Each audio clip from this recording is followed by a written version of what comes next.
کی گواہی دیتا ہے۔ اللہ نے کہا فَآمِنُوا خَيْرًا لَكُمْ، ایمان لے آؤ تمہارے لیے یہی بہتر ہے۔ دین میں مبالغہ کر کے کسی چیز کا مقام بڑھا مت دینا۔ جس مقام پر رسول اللہ نے جس چیز کو رکھا ہے اس مقام کے اوپر ہی اس چیز کو رکھنا۔ جو چیز اللہ کے رسول صلی اللہ علیہ وسلم پسند کیا کرتے تھے اسی چیز کو کرنا۔ اللہ تعالیٰ نے بتا دیا کہ جو عیسائیوں نے ٹرینٹی کا عقیدہ اپنایا وہ انہوں نے غلو کی وجہ سے کیا۔ غلو کیا ہوتا ہے؟ کسی چیز میں اپنے ذہن سے اضافہ کر دینا، اپنی مرضی سے ایگزیجریشن کر دینا۔ جس چیز میں مبالغہ اسلام نے نہیں کیا، شریعت نے نہیں کیا، رسول اللہ صلی اللہ علیہ وسلم نے نہیں کیا، تو بتا دیا گیا کہ رسولوں کی تعلیمات پر عمل کرنا اور اس میں اپنے عمل کو درست کرنا۔ اگر انکار کرتے ہو تو جان لو کہ آسمانوں اور زمین میں جو کچھ بھی ہے سب اللہ کا ہے، اللہ حکیم بھی ہے اور علیم بھی۔ اے اہل کتاب یا اہل الکتاب لا تغلوا فی دینکم، اللہ نے بتا دیا اپنے دین میں غلو نہ کرو، نوافل کو فرائض نہ بنا لو، فرائض کو نوافل نہ بنا لو، کلٹس نہ بنا لینا۔ دین میں مبالغہ خطرناک ہے۔ جو یہ مبالغہ ہوتا ہے، ایگزیجریشن دین میں ہوتا ہے، یہ انسان کو شرک اور بدعات کی طرف لے جاتا ہے، بدعات پیدا ہوتی ہیں۔ تو اللہ نے کہا دین میں ایگزیجریشن نہ کرو اور اللہ کی طرف حق کے سوا کوئی بات منسوب نہ کرو۔ اہل کتاب کا، عیسائیوں کا غلو کیا تھا؟ کیا کیا تھا انہوں نے؟ عیسیٰ علیہ السلام کو اللہ کا بیٹا ڈکلیئر کر دیا تھا۔ جو کام اللہ نے نہیں کہا، جو بات اللہ نے نہیں کہی، انہوں نے اپنی طرف سے بڑھا چڑھا کر دی، اس لیے دین میں غلو ہو گیا۔ مسیح عیسیٰ ابن مریم اس کے سوا کچھ نہ تھا کہ اللہ کا ایک رسول تھا اور ایک فرمان تھا جو اللہ نے مریم کی طرف بھیجا، اور ایک روح تھی اللہ کی طرف سے جس نے مریم کے رحم میں بچے کی شکل اختیار کی۔ پس تم اللہ اور اس کے رسولوں پر ایمان لاؤ، یعنی کیا کرو؟ اہل کتاب کو دعوت دی گئی کہ ٹرینٹی نہ کہو بلکہ اللہ اور اللہ کے رسول کی شریعت پر ایمان لاؤ، اور نہ کہو کہ تین ہیں۔ وَلَا تَقُولُوا ثَلَاثَةٌ انتہوا خَيْرًا لَكُمْ، باز آ جاؤ یہ تمہارے لیے بہتر ہے۔ اللہ تو بس ایک ہی خدا ہے، وہ پاک ہے اس سے کہ کوئی اس کا بیٹا ہو۔ زمین اور آسمانوں کی ساری چیزیں اس کی ملک ہیں اور ان کی کفالت اور خبرگیری کے لیے بس وہی کافی ہے۔ نصارہ 25 دسمبر کو اپنے نبی کی، عیسیٰ علیہ السلام کی سالگرہ مناتے ہیں، غلو کرتے ہیں۔ حالانکہ عیسیٰ علیہ السلام کے لیے آتا ہے، آپ آگے قرآن میں پڑھ لیں گے کہ ان کی پیدائش اس وقت ہوئی جو کھجوروں کے پکنے کا موسم تھا، اور کھجور پکتی ہے شدید گرمی کے اندر، سخت گرمی کے اندر کھجور پکتی ہے۔ تو عیسائیوں نے غلو کیا، 25 دسمبر کو اپنے نبی کی برتھ ڈے سیلیبریٹ کرتے ہیں۔ مسلمانوں نے غلو کیا اور کیا کرتے ہیں؟ رسول اللہ صلی اللہ علیہ وسلم کی برتھ ڈے سیلیبریشن کرتے ہیں 12 ربیع الاول کو۔ کیا یہ غلو نہیں ہے؟ کیا یہ شریعت میں آگے بڑھنا نہیں ہے؟ کیا یہ رسول اللہ صلی اللہ علیہ وسلم کی تعلیمات سے آگے بڑھنا نہیں ہے؟ اس کا نتیجہ کیا نکلا کہ جو کام بدعت تھے وہ عبادت بن گئے، اور جو کام عبادت تھے ان کی ویلیو ختم ہو کے رہ گئی۔ یہ نتیجہ ہوتا ہے غلو کرنے کا۔ تو اللہ تعالیٰ نے یہاں یہ بات واضح کر دی کہ اپنے نبی کی محبت میں بھی حد سے مت بڑھ جانا۔ آپ صلی اللہ علیہ وسلم کی حدیث کا مفہوم آتا ہے، آپ نے فرمایا بہترین معاملہ درمیانی معاملہ ہوتا ہے، اور غلو کی وجہ سے ہی پچھلی قومیں ہلاک کی گئی ہیں۔ تو نبی کی محبت میں بھی آپ اور میں غلو نہ کریں۔ مسیح نے کبھی اس بات کو عار نہیں سمجھا کہ وہ اللہ کا ایک بندہ ہو۔ کیا اتنی پیاری بات ہے، ہمارے لیے کتنا سبق ہے۔ مسیح نے کبھی اس بات کو عار نہیں سمجھا کہ وہ اللہ کا ایک بندہ ہو۔ ہم اس کو پڑھ کے آگے نکل جاتے ہیں۔ قرآن کی ہر آیت میں اتنی باتیں ہیں، اور میری گھڑی اتنی تیز چلتی ہے کہ مجھے نہیں پتا کہ میں کیسے جو ہوں مینج کروں گی، اس لیے میں نے آپ لوگوں سے درخواست کرنی ہے کہ اگر آپ مجھے 12:30 کے بعد 10 سے 15 منٹ دے دیا کریں تو آپ کی بڑی مہربانی ہوگی۔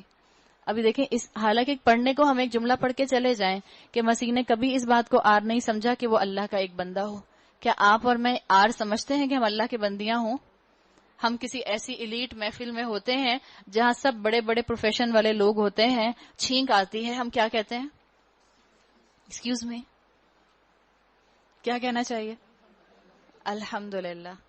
عیسیٰ علیہ السلام نے تو کبھی اس بات کو عار نہیں سمجھا کہ وہ اللہ کے ایک بندے ہیں۔ ہم پڑھے لکھے اپنے خاندانوں میں ہوتے ہیں، اپنے پڑھے لکھے سوشل ایلیٹ سرکلز میں ہوتے ہیں، اور وہاں کوئی بات کرتا ہے قرآن کی تو ہم کبھی بھی نہیں کہتے قرآن، ہم کیا کہتے ہیں؟ قرآن۔ حالانکہ لفظ کیا ہے؟ قرآن۔ پھر آپ قوف کیوں نہیں بولتے؟ آپ سلام کرتی ہیں، آپ نہیں کہتی ہیں السلام علیکم، آپ کہتی ہیں السلام علیکم. یہ کیا ہوتا ہے بھائی؟ آئین کہاں گیا؟ آپ کہیں اگر میں نے آئین پروناؤنس کر دیا، قوف پروناؤنس کر دیا، تو پھر تو لگے گا میں کسی مدرسے سے پڑھ کر آئی ہوں. اس کا مطلب ہے ہم اللہ کا بندہ اپنے آپ کو سمجھنے میں آر محسوس کرتے ہیں. عیسیٰ علیہ السلام نے تو کبھی ایسا نہیں کیا، اللہ کے کسی نبی نے کبھی ایسا نہیں کیا. کبھی انگلش کا ایکسنٹ ہمارا خراب ہو تو بچے کتنا مذاق اڑاتے ہیں، آپ کا تو ایکسنٹ ہی ٹھیک نہیں ہے. اب بچوں سے آپ کہیں کہ یہ تو میں برٹش ایکسنٹ میں بات کر رہی ہوں، بچے کہیں کوئی نہیں، یہ تو امریکن ایکسنٹ ہے. آپ کو تو پتہ ہی نہیں برٹش ایکسنٹ کیسا ہوتا ہے. اس میں تو ہماری بڑی پرٹیکولر چیزیں ہوتی ہیں، اس وقت تو ہم بہت محتاط رہتے ہیں، اور ایسے میں کیا ہو جاتا ہے. تو سوچنے کی بات ہے کہ کیا میں اور آپ اپنی زندگی میں اللہ کا بندہ بننے کو آر سمجھتے ہیں، یا خوشی خوشی کانفیڈنس کے ساتھ اللہ کا بندہ بنتے ہیں. اور نامقرب ترین فرشتے اس کو اپنے لیے آر سمجھتے ہیں. اگر کوئی اللہ کی بندگی کو اپنے لیے آر سمجھتا ہے اور تکبر کرتا ہے تو ایک وقت آئے گا جب اللہ سب کو گھیر کر اپنے سامنے حاضر کر لے گا. ایون یہ جو آر نہ سمجھنے کی بات ہے، اس میں ایک اور بات بڑے مزے کی آتی ہے. آپ جس مدرسے، مثال کے طور پہ آپ کسی مدرسے سے پڑھتی ہیں، یا آپ کا بچہ کسی مدرسے میں پڑھنے جاتا ہے، آپ کبھی اس کا سٹیکر اپنی کار پر لگائیں گی؟ اپنے بچوں کی اسکولز کا اور یونیورسٹیز کے سٹیکرز کتنے اعتماد اور کانفیڈنس کے ساتھ گاڑیوں پہ لگاتے ہیں. سوچنے کی بات ہے، ہمیں اللہ کا بندہ بننا پسند ہے یا ہم اس چیز کو آر سمجھتے ہیں. اس وقت وہ لوگ جنہوں نے ایمان لا کر نیک طرز عمل اختیار کیا ہے اپنے اجر پورے پورے پائیں گے، اور اللہ اپنے فضل سے ان کو مزید اجر عطا فرمائے گا. جن لوگوں نے بندگی کو آر سمجھا اور تکبر کیا ہے ان کو اللہ دردناک سزا دے گا. اور اللہ کے سوا جن جن کی سرپرستی اور مددگاری پر وہ بھروسہ رکھتے ہیں ان میں سے کسی کو بھی وہاں مدد نہیں ملے گی. یا ایھا الناس، اے لوگو، اللہ تعالیٰ نے آواز دی یہاں پر تمام انسانیت کو. قد جاءکم برہان، تمہارے پاس روشن دلیل آ گئی ہے، تمہاری طرف ایسی روشنی بھیج دی ہے جو تمہیں صاف صاف راستہ دکھانے والی ہے. روشنی سے فائدہ کون اٹھائے گا؟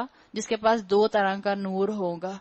ایک نور چاہیے آپ کو ماحول کا نور، اور ایک نور آپ کو چاہیے آپ کی آنکھوں کا نور. مثال کے طور پر اس وقت ہم سب اپنی آنکھیں بند کر لیں تو کیا یہ جو ماحول کے اندر روشنی ہے یہ ہمیں فائدہ دے گی؟ نہیں دے گی. تو یہ دو طرح کے نور جو ہیں یہ ہمیں چاہیے کہ اللہ تعالیٰ ہمیں آنکھوں کی بصارت بھی دے، اور اگر کسی کو اللہ تعالیٰ نے بلائنڈ رکھا ہے تو اس کے دل کی بصیرت اس کو بتائے گی کہ وہ ماحول کے نور کو کیسے پہچانے. اب جو لوگ اللہ کی بات مان لیں گے اور اس کی پناہ ڈھونڈیں گے ان کو اللہ اپنی رحمت اور اپنے فضل کے دامن میں لے گا اور اپنی طرف آنے کا سیدھا راستہ دکھا دے گا. دعا کریں کہ اللہ مجھے ہم سب کو اپنی رحمت کے سائے میں لے لے اور ہمیں ایسی جگہ پہنچا دے کہ جہاں ہم اپنے عمل پر جم جائیں، ایسے جمیں کہ ہم نہ صرف خود عمل کریں بلکہ اوروں کو بھی اس عمل کی طرف لانے کے لیے ترغیب دے سکیں. اے نبی صلی اللہ علیہ وسلم، آپ نے پیچھے وراثت کے احکامات پڑھے تھے. ایک یہ آخری آیت آتی ہے سورہ نساء کی جس میں وراثت کا آخری حکم آتا ہے. اے نبی صلی اللہ علیہ وسلم، لوگ تم سے کلالہ کے معاملے میں فتویٰ پوچھتے ہیں. کہو اللہ تمہیں فتویٰ دیتا ہے اگر کوئی شخص بے اولاد مر جائے اور اس کی ایک بہن ہو تو اس کا ترکے میں سے نصف پائے گی، اور اگر بہن بے اولاد مرے تو بھائی اس کا وارث ہوگا. اگر میت کی وارث دو بہنیں ہوں تو وہ ترکے میں سے 2/3 کی حقدار ہوں گی، اور اگر کئی بہن بھائی ہوں تو عورتوں کا اکہرا اور مردوں کا دوہرا حصہ ہوگا. یبین اللہ لکم ان تضلوا، اللہ تمہارے لیے احکام کی توضیح کرتا ہے تاکہ تم بھٹکتے نہ پھرو. واللہ بکل شیء علیم، اللہ ہر چیز کا علم رکھتا ہے. احکامات وراثت جس کے لیے ہم نے بات کی تھی ان کو علم الفروض کہا جاتا ہے. ان کا علم حاصل کرنے کے لیے رسول اللہ صلی اللہ علیہ وسلم نے کہا کہ اس کا علم حاصل کرو.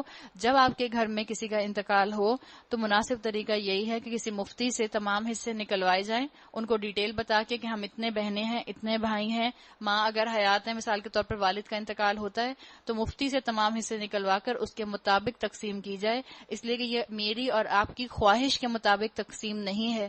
بہت سسٹمیٹک قانون دیا گیا ہے قانون وراثت کا اسلام کے اندر، اور اس کے لیے ہر کوئی ایکسپرٹ نہیں ہوتا.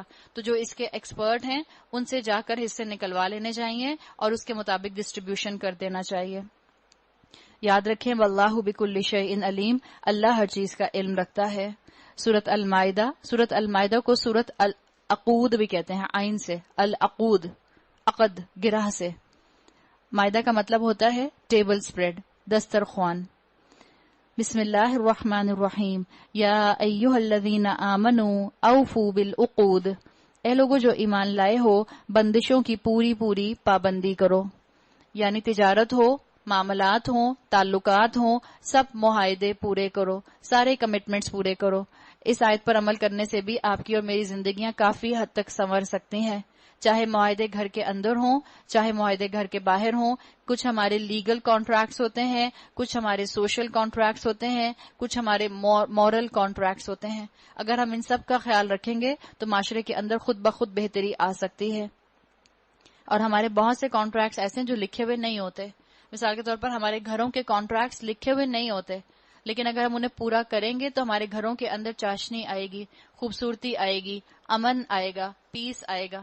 کہیں کسی اسٹیمپ پیپر پہ ڈاکیومنٹ پہ لکھا ہوا ہوتا ہے کہ آپ اپنے والدین کی بڑھاپے میں خدمت کریں گی جب وہ بوڑھے ہو جائیں گے. اولاد لکھواتی ہے. آج کل کی اولاد کہیں وہ وقت دور نہیں رکھتے، لکھوانا نہ شروع کر دے کہ ہم نہیں کریں گے، اور پتہ چلا ماں باپ جوانی کے زور میں کر دیں کہ اچھا ٹھیک ہے مت کرنا.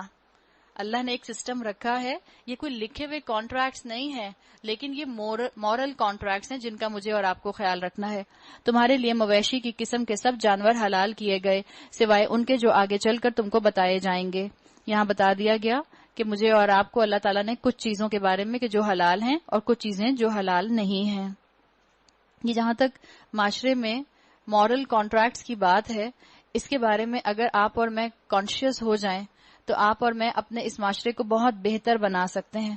جس دین نے اتنی زیادہ مورل کانٹریکٹس کی بات کی ہے، اسی دین کے فالوورز کے لیے یہ بات مشہور ہو گئی ہے کہ جب مسلمان کسی بات کا وعدہ کر لیتے ہیں تو کبھی پورا نہیں کرتے. یہ بہت کامن بات ہے. اور ہم عورتوں کا پالا ایسی ہستی سے، ہم میں سے ہر ایک کا پالا ایک ایسی ہستی سے پڑتا ہے جو آپ سے وعدہ کرتی ہے ہمیشہ اور کبھی پورا نہیں کرتی. کون ہے وہ؟ ٹیلر. اللہ ہم سب کو وعدوں کو نبھانے والا بنائے. یہ مسلمانوں کا امپریشن بن گیا ہے.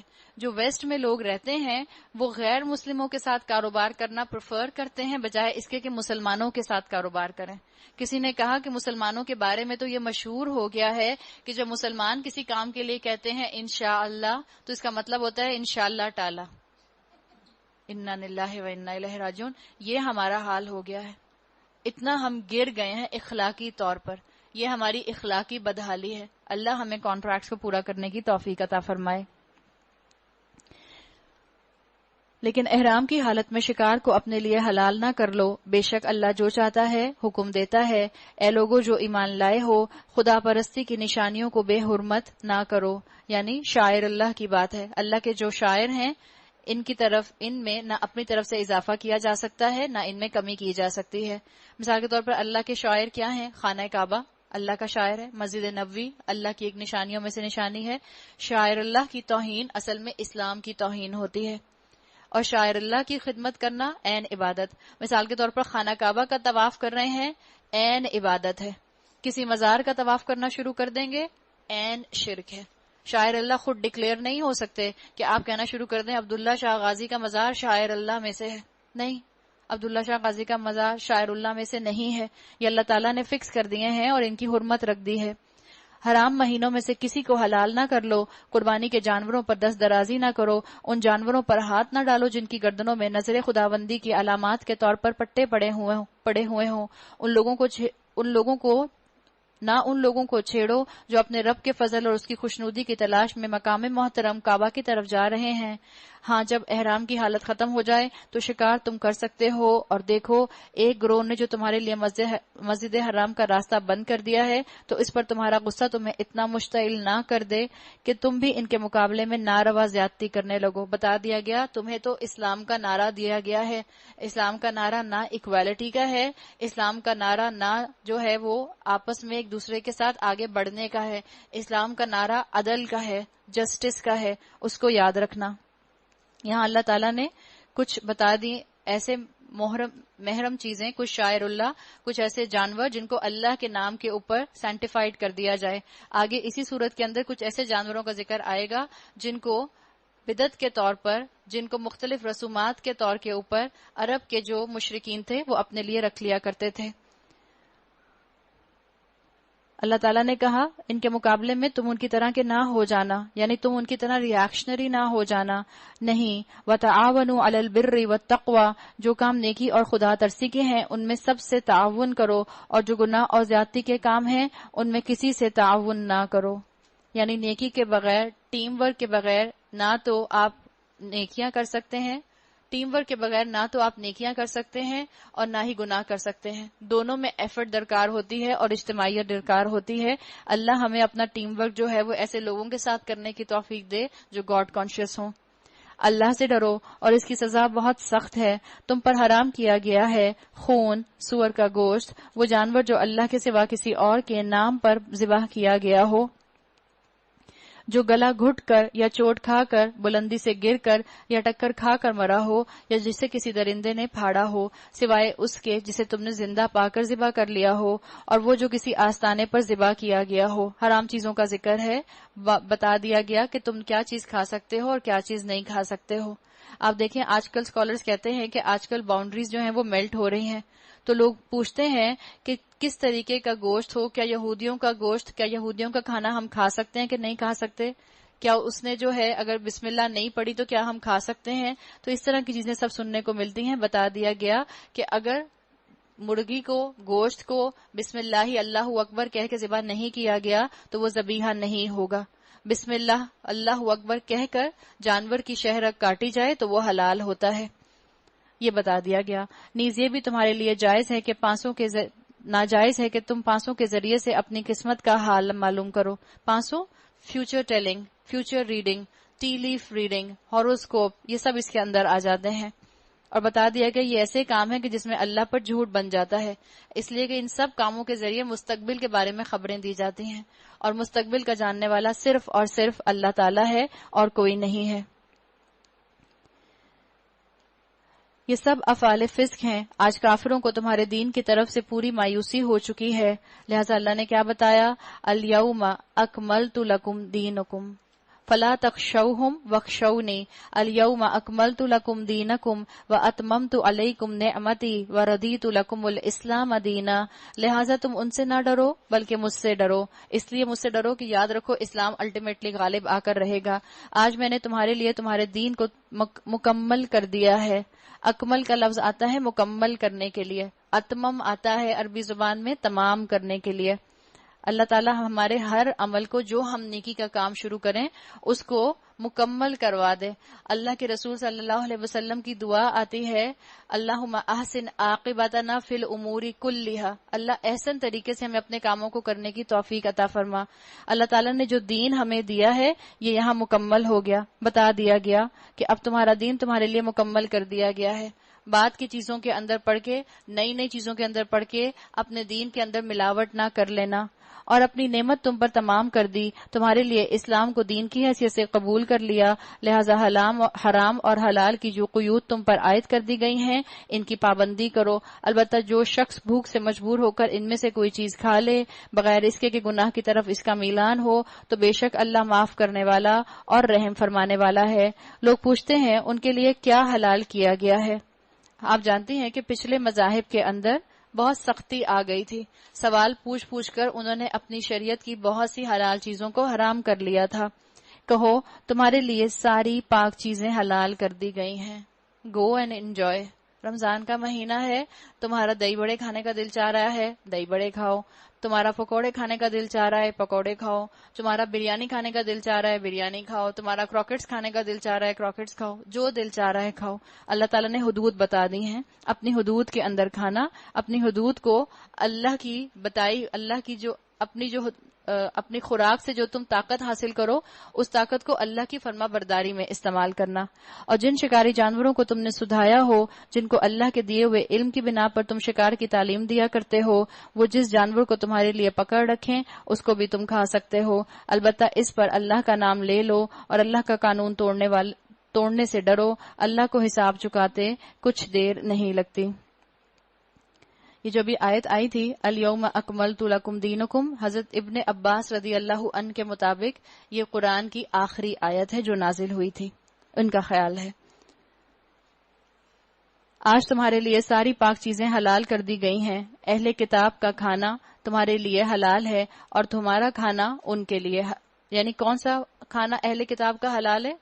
جس کرائٹیریا کو پیچھے بتا دیا گیا ہے کہ ذبیحہ کیسے ہوگا، اسلامی ذبیحہ کیسے ہوگا، کس طریقہ کار پر ہوگا. اگر اس طریقہ کار سے انہوں نے اہل کتاب نے اپنے تمام گوشت کے ساتھ معاملہ کیا ہے تو پھر تم ان کا ذبیحہ کھا سکتے ہو. اور محفوظ عورتوں سے مطلب کیا ہے؟ خاندانی عورتیں. محفوظ عورتیں بھی تمہارے لیے حلال ہیں، خواہ وہ اہل ایمان کے گروہ سے ہوں یا ان قوموں میں سے جن کو تم سے پہلے کتاب دی گئی تھی، بشرطے تم ان کے مہر ادا کر کے نکاح میں ان کے محافظ بنو، نہ یہ کہ آزاد شہوت رانی کرنے لگو یا چورے چھپے آشنائیاں کرو.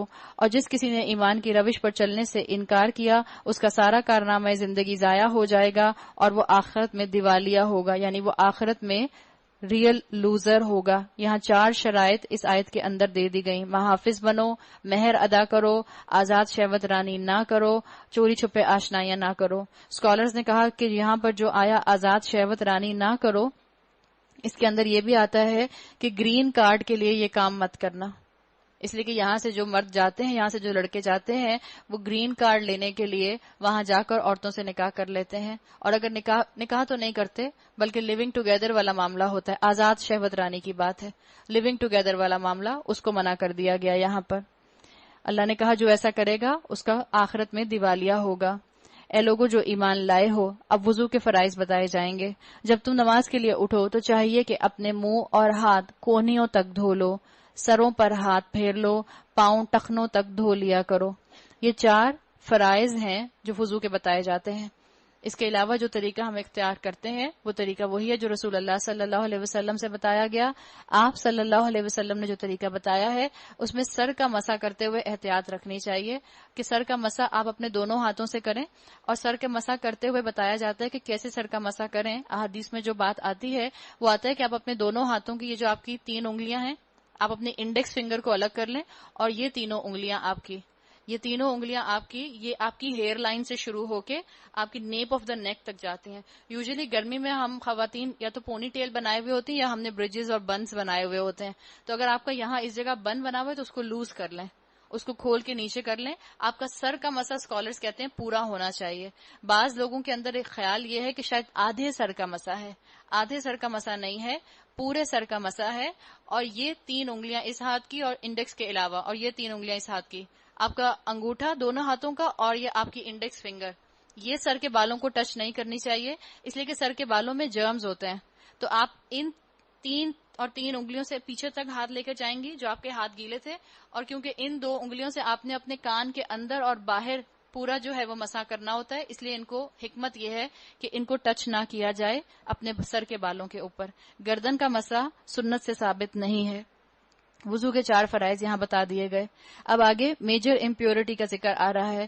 اگر جنابت کی حالت میں ہو تو نہا کر پاک ہو جاؤ، حدث اکبر جس کو کہا جاتا ہے. اگر بیمار ہو یا سفر کی حالت میں ہو یا تم میں سے کوئی شخص رفع حاجت کر کے آئے یعنی کال آف نیچر، یا تم نے عورتوں کو ہاتھ لگایا ہو یعنی عورتوں کے ساتھ ریلیشن شپ کیا ہو اور پانی نہ ملے تو پاک مٹی سے کام لے لو. یعنی مٹی جس میں کہ 95% کہا جاتا ہے کہ وہ بیکٹیریا ہے جو انسان کی سکن کے لیے بہت اچھا ہے. وضو کے 4 فرائض بتا دیے گئے. اور یاد رکھیں پاکی ناپاکی کے احکامات کے لیے اسکالرز کہتے ہیں کہ اس کا علم حاصل کرنا جو ہے فرض عین ہے، یہ فرض کی کیٹیگری میں آتا ہے. وہ جنابت کا غسل کیسے کرنا ہے، پاکی کیسے اختیار کرنی ہے، وضو کیسے کرنا ہے، ان سب چیزوں کا علم آپ کو بھی ہونا چاہیے، آپ کی اولادوں کو بھی ہونا چاہیے. اس لیے کہ اگر ہم پاکی صحیح طرح سے اختیار کریں گے جبھی ہم صحیح طرح سے وضو کر کے نماز پڑھ سکتے ہیں. وضو کا طریقہ صحیح آنا چاہیے، اس لیے کہ وضو جو ہے وہ نماز کی چابی ہے. اور وضو اللہ تعالیٰ نے بڑا سٹرکچرڈ بنایا ہے.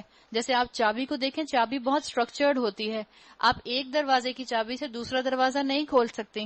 تو وضو کے لیے کہا جاتا ہے کہ وضو نماز کی صلاۃ کی کنجی ہے، صلاۃ کی چابی ہے. تو بہت احتیاط اور خیال سے وضو کریں.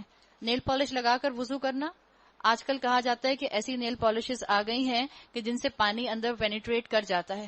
اگر آپ نے خود تجربہ کیا ہے، آپ نیوز پیپر کے اوپر یا بٹر پیپر کے اوپر اس نیل پالش کو لگا کر دیکھ لیں، اچھی طرح لگائیں. اگر آپ لگانے کے بعد اس کے اوپر سے پانی گرائیں، پانی نیچے چلا جاتا ہے تو اس کا مطلب ہے کہ اس میں جو ہے وہ آکسیجنیٹڈ ہے. لیکن اگر پانی نیچے نہیں جا رہا تو اس کا مطلب ہے کہ وہ آکسیجنیٹڈ نہیں ہے. اور بہرحال احتیاط رکھیں. اللہ تعالیٰ آپ کو موقع دیتا ہے اپنی نیل پالش کا شوق پورا کرنے کے لیے، آپ کو 6-7 دن مل جاتے ہیں. ضروری ہے کہ ہم اپنی نمازوں کی حفاظت کریں. کیا فائدہ ہم شوق میں نیل پالش لگا لیں. اور یہ تو میں ان کلاس کی بات کر رہی ہوں جو آج کل اس فکر میں ہوتے ہیں کہ ہمیں آکسیجنیٹڈ نیل پالش مل جائے جس کے اندر پانی پینیٹریٹ کر جائے. ہماری بہرحال امت کے اندر کثیر تعداد عورتوں کی نیل پالش سمیت نماز پڑھتی ہے اور اس کی وہ حجت یہ دیتے ہیں کہ ہم نے وضو کر کے نیل پالش لگائی ہے. وضو کر کے نیل پالش لگانے کا حکم ہمیں نہیں ملتا بالکل بھی، نہ اسکالرز اس کی اجازت دیتے ہیں. پاؤں کے مسح کے لیے البتہ ضرور ملتا ہے. جو مقیم ہے، جو ایک جگہ پہ آپ گھر پہ رہتے ہیں، جو مقیم ہے وہ اپنا وضو 24 گھنٹے تک رکھ سکتا ہے ساکس پہن کے. جیسے مثال کے طور پر سردیاں ہیں، آپ کو لگتا ہے کہ بار بار ٹھنڈا گرم ہونے سے آپ کے پاؤں خراب ہوتے ہیں، تو آپ نے فجر کے ٹائم وضو کیا اور موٹے ساکس پہن لیے. فینسی ساکس کی بات نہیں ہو رہی، نیٹ والے ساکس کی بات نہیں ہو رہی، پتلے والے کاٹن ساکس کی بات بھی نہیں ہو رہی. ذرا اچھا موٹا ساکس جس میں آپ کا پیر نظر نہ آئے وہ آپ نے پہن لیا، تو بڑے آرام سے آپ اپنی ظہر، عصر، مغرب، عشاء پڑھ سکتے ہیں. اگلی فجر پر دوبارہ فریش وضو کر لیجئے. اور اگر آپ مسافر ہیں تو مسافر کے لیے یہ اپرچونٹی دی گئی ہے کہ وہ 3 دن تک جو ہے وہ مسح کر کے ساکس پہن سکتا ہے، لیکن ساکس موٹی والی ہوں. بعض اسکالرز تو کہتے ہیں کہ ساکس آپ کی جو ہیں وہ لیدر والی ہوں تو زیادہ بہتر ہے، لیکن اگر آپ موٹی کاٹن کی ساکس بھی پہنے ہوئے ہیں تو آپ ایسا کر سکتے ہیں. اصل چیز کیا ہے کہ علم ہونا چاہیے. نیل پالش کے ساتھ نماز نہیں ہوتی. ہم اس چیز کو اتفاق نہیں کر سکتے پاؤں کے مسح کو نیل پالش کے مسح کے ساتھ. اس کا کوئی ریلیشن شپ نہیں ہے. کیا فائدہ کہ ہم بظاہر وضو بھی کر رہے ہوں، بظاہر ہم جا کر جائے نماز پر کھڑے بھی ہو رہے ہوں، بظاہر ہم وقت لگا کر رکعت بھی پڑھ رہے ہوں، نماز پڑھ رہے ہوں، اور اینڈ آف دا ڈے جب پتہ چلے اللہ کے پاس پہنچے تو ہمارے نامہ اعمال میں نمازیں ہوں ہی نہ، اس لیے کہ نیل پالش لگانے سے وہ ضائع ہو گئیں. تو اللہ تعالیٰ مجھے اور آپ کو دین پر جم جانے کی توفیق عطا فرمائے. اور تیمم کا ذکر کر دیا گیا کہ اگر تمہارے پاس پانی اویلیبل نہ ہو تو پاک مٹی سے تیمم کر لو. مٹی کے دیکھیں جو مٹی ہے، آپ 1-2 جنریشن پیچھے جائیں تو لوگ مٹی سے برتن مانجا کرتے تھے، برتن دھویا کرتے تھے. اب تو یہ جو ڈٹرجنٹس آ گئے ہیں اور اس کی وجہ سے جو انوائرمنٹل پولوشن پھیل رہا ہے وہ الگ ہے، لیکن ایک زمانے میں مٹی استعمال ہوتی تھی گھر کی پتیلیاں دھونے کے لیے اور بڑے برتن صاف کرنے کے لیے. تو اس کے اندر جو بیکٹیریا ہوتا ہے وہ بڑا فائدہ مند ہوتا ہے. تو اس لیے تیمم کا کہا گیا کہ تیمم کر لو. اپنے وضو کا بہت خیال رکھیں، اس لیے کہ کنیکشن بننا ضروری ہے. اگر وضو صحیح نہیں ہوگا تو کنیکشن نہیں بنے گا. صحیح طرح سے کوہنیوں تک اپنے بازو دھوئیں، صحیح طرح سے اینکلز تک اپنے پاؤں دھوئیں، سب جگہ پانی ٹچ کریں. آپ کو علم ہوگا کہ حدیث کے اندر یہ بات بھی آتی ہے کہ اگر آپ کے پاس 3 دفعہ آزاد ہونے کی اپرچونٹی ہے تو انہی اعضاء کو 1 مرتبہ دھونے کی بھی اپرچونٹی ہے. جیسے اگر 3 مرتبہ آپ کوہنیوں تک پانی لے کے جاتی ہیں تو وہ 1 مرتبہ میں بھی کر سکتے ہیں. شرط کیا ہے کہ آپ کا پورا یہ پورشن جو ہے یہ گیلا ہونا چاہیے. بعض اسکالرز یہ بھی کہتے ہیں کہ پسندیدہ یہی ہے، سنت طریقہ یہی ہے کہ آپ ہاتھ کا چلو بنا کر وضو کریں. یہ نہ کریں کہ سنک کے نل کے نیچے پانی یوں نل پورا بازو یوں کر دیا، وہ مناسب نہیں ہے. چلو بنا کر پھر آپ یوں کریں. اس میں بھی کوئی نہ کوئی حکمت ہوگی جو انشاءاللہ وقت کے ساتھ ساتھ سامنے آ جائے گی. تو پراپر وضو کرنا ہے. مثال کے طور پر آپ کہیں فرق کیا پڑتا ہے، میں نے پہلے پاؤں دھویا یا پہلے ہاتھ دھوئے؟ فرق پڑتا ہے، سیکوینس کا فرق پڑتا ہے. جو سیکوینس رسول اللہ نے بتائی ہے اسی سیکوینس کو فالو کریں. میں آپ سے کہوں میرا فون نمبر ہے 345، آپ کہیں کیا فرق پڑتا ہے، میں 435 کر دوں گی. کبھی آپ کا اور میرا کنیکشن ملے گا؟ کبھی بھی نہیں کنیکشن ملے گا آپ کا اور میرا. تو اس کا مطلب یہ ہے کہ اگر آپ اور میں چاہتے ہیں کہ نمازوں میں اللہ کے ساتھ تعلق ہمارا مینٹین ہو تو پھر میں اور آپ پراپر وضو کریں اور خیال رکھیں کہ کوئی کسی قسم کی جنابت کا معاملہ نہ رہ جائے. پانی نہ ملے تو پاک مٹی سے کام لو، بس اس پر ہاتھ مار کر اپنے منہ اور ہاتھوں پر پھیر لیا کرو. اللہ تم پر زندگی کو تنگ نہیں کرنا چاہتا، مگر وہ چاہتا ہے کہ تمہیں پاک کرے اور اپنی نعمت تم پر تمام کر دے، شاید کہ تم شکر گزار بن جاؤ. بسم اللہ وضو کرنے سے پہلے بسم اللہ پڑھنا یہ بھی سنت ہے. پورا بسم اللہ الرحمن الرحیم نہیں پڑھا جاتا. وضو شروع کرنے سے پہلے بس دل میں 1 مرتبہ آپ نے بسم اللہ پڑھ لیا، اونچی آواز میں بسم اللہ کہنے کی ضرورت نہیں ہے. آپ صلی اللہ علیہ وسلم کی حدیث کا مفہوم آتا ہے کہ 3 چیزیں حلال کر دی گئی ہیں میری امت کے لیے. ان میں سے ایک کہ ساری زمین کو مسجد بنا دیا گیا ہے، دوسرا آتا ہے مال غنیمت، اور تیسرا آتا ہے پاک مٹی. پاک مٹی سے تیمم کرنا، اس کو بھی حلال کر دیا گیا ہے. وَاذْكُرُوا نِعْمَتَ اللَّهِ عَلَيْكُمْ، اللہ نے تم کو جو نعمت عطا کی ہے اس کا خیال رکھو اور اس عہد و پیمان کو نہ بھولو جو اس نے تم سے لیا ہے، یعنی تمہارا یہ قول کہ ہم نے سنا اور اطاعت قبول کی۔ اللہ سے ڈرو، اللہ دلوں کے راز تک جانتا ہے۔ یا ایھا الذین آمنوا کونوا قوامین للہ شہداء بالقسط، اے لوگو جو ایمان لائے ہو، اللہ کی خاطر راستے پر قائم رہنے والے اور انصاف کی گواہی دینے والے بنو۔ کسی گروہ کی دشمنی تم کو اتنا مشتعل نہ کر دے کہ انصاف سے پھر جاؤ، عدل کرو، یہ خدا ترسی سے زیادہ مناسبت رکھتا ہے۔ اللہ سے ڈر کر کام کرتے رہو۔ یعنی بار بار اللہ تعالیٰ عدل کی بات کر رہے ہیں، بار بار ہر دنیا کے معاملے میں عدل کا معاملہ رکھیں، اپنے نوکروں کو بھی تنخواہ دیتے ہوئے عدل کا معاملہ رکھیں، ان کے حق ان کو دے دیں۔ وراثت میں احتیاط رکھیں، مثال کے طور پر کوئی ڈاکٹر ہے تو وہ اپنے پروفیشن میں اسی حساب سے کام کرے جس نسبت سے اس کے پروفیشن کی ذمہ داری آتی ہے۔ پروفیشن اس لیے نہ اپنایا جائے کہ اس کو منی میکنگ مشین بننا ہے، پروفیشن اس لیے اپنایا جائے کہ اللہ تعالیٰ اس پروفیشن کے ذریعے ہی اس کے ہر کام کو عبادت بنا دے، اس سے مال کی شکل میں خیر بھی ملے گا اور اس چیز میں عبادت کا اجر و ثواب بھی مل جائے گا۔ مسلمانوں کی خاص صفت بتا دی گئی کہ مسلمان جو ہوتے ہیں وہ عدل کرنے والے ہوتے ہیں اور اللہ کی خاطر راستے پر قائم رہنے والے ہوتے ہیں۔ آپ صلی اللہ علیہ وسلم کی حدیث میں آتا ہے، من اطاع للہ وابغض للہ ومنع للہ واحب للہ فقد استکمل الایمان، جس نے اطاعت کی تو اللہ کی خاطر، جس نے بغض رکھا تو اللہ کی خاطر، جس نے روکا تو اللہ کی خاطر، جس نے محبت کی تو اللہ کی خاطر، بس یقیناً اس نے اپنا ایمان مکمل کر لیا۔ اپنے ہر کام کے اندر للہیت لے کر آ جائیں، اپنے ہر معاملے کے اندر عدل سے کام لیں، ہماری امت کے آدھے سے زیادہ مسائل حل ہو جائیں گے۔ جو کچھ تم کرتے ہو اللہ اس سے پوری طرح باخبر ہے۔ جو لوگ ایمان لائیں اور نیک عمل کریں، اللہ نے ان سے وعدہ کیا ہے کہ ان کی خطاؤں سے درگزر کیا جائے گا اور انہیں بڑا اجر ملے گا۔ رہے وہ لوگ جو کفر کریں اور اللہ کی آیات کو جھٹلائیں تو وہ دوزخ میں جانے والے ہیں۔ جتنا اللہ کے احکامات زندگی میں آپ لے کر آتی جائیں گی، اتنا آپ اپنے آپ کو اللہ کے قریب محسوس کرتی جائیں گی، ورنہ اللہ تعالیٰ مجھے اور آپ کو خود بخود یہ چیز دکھا دے گا کہ جب ہم گناہوں میں انوالو ہوتے ہیں تو ہمارا نمازوں میں دل نہیں لگ رہا ہوتا۔ اللہ تعالیٰ نے جگہ جگہ کہا ہے جو اللہ سے دور ہو جائیں، جو شریعت سے دور ہو جائیں، ان کے لیے اللہ نے دوزخ تیار کر کے رکھی ہے۔ اللہ تعالیٰ ہم سب کو دوزخ کے عذاب سے محفوظ رکھے۔ اللہم لا تجعلنا منہم۔ اے لوگو جو ایمان لائے ہو، اللہ کے اس احسان کو یاد کرو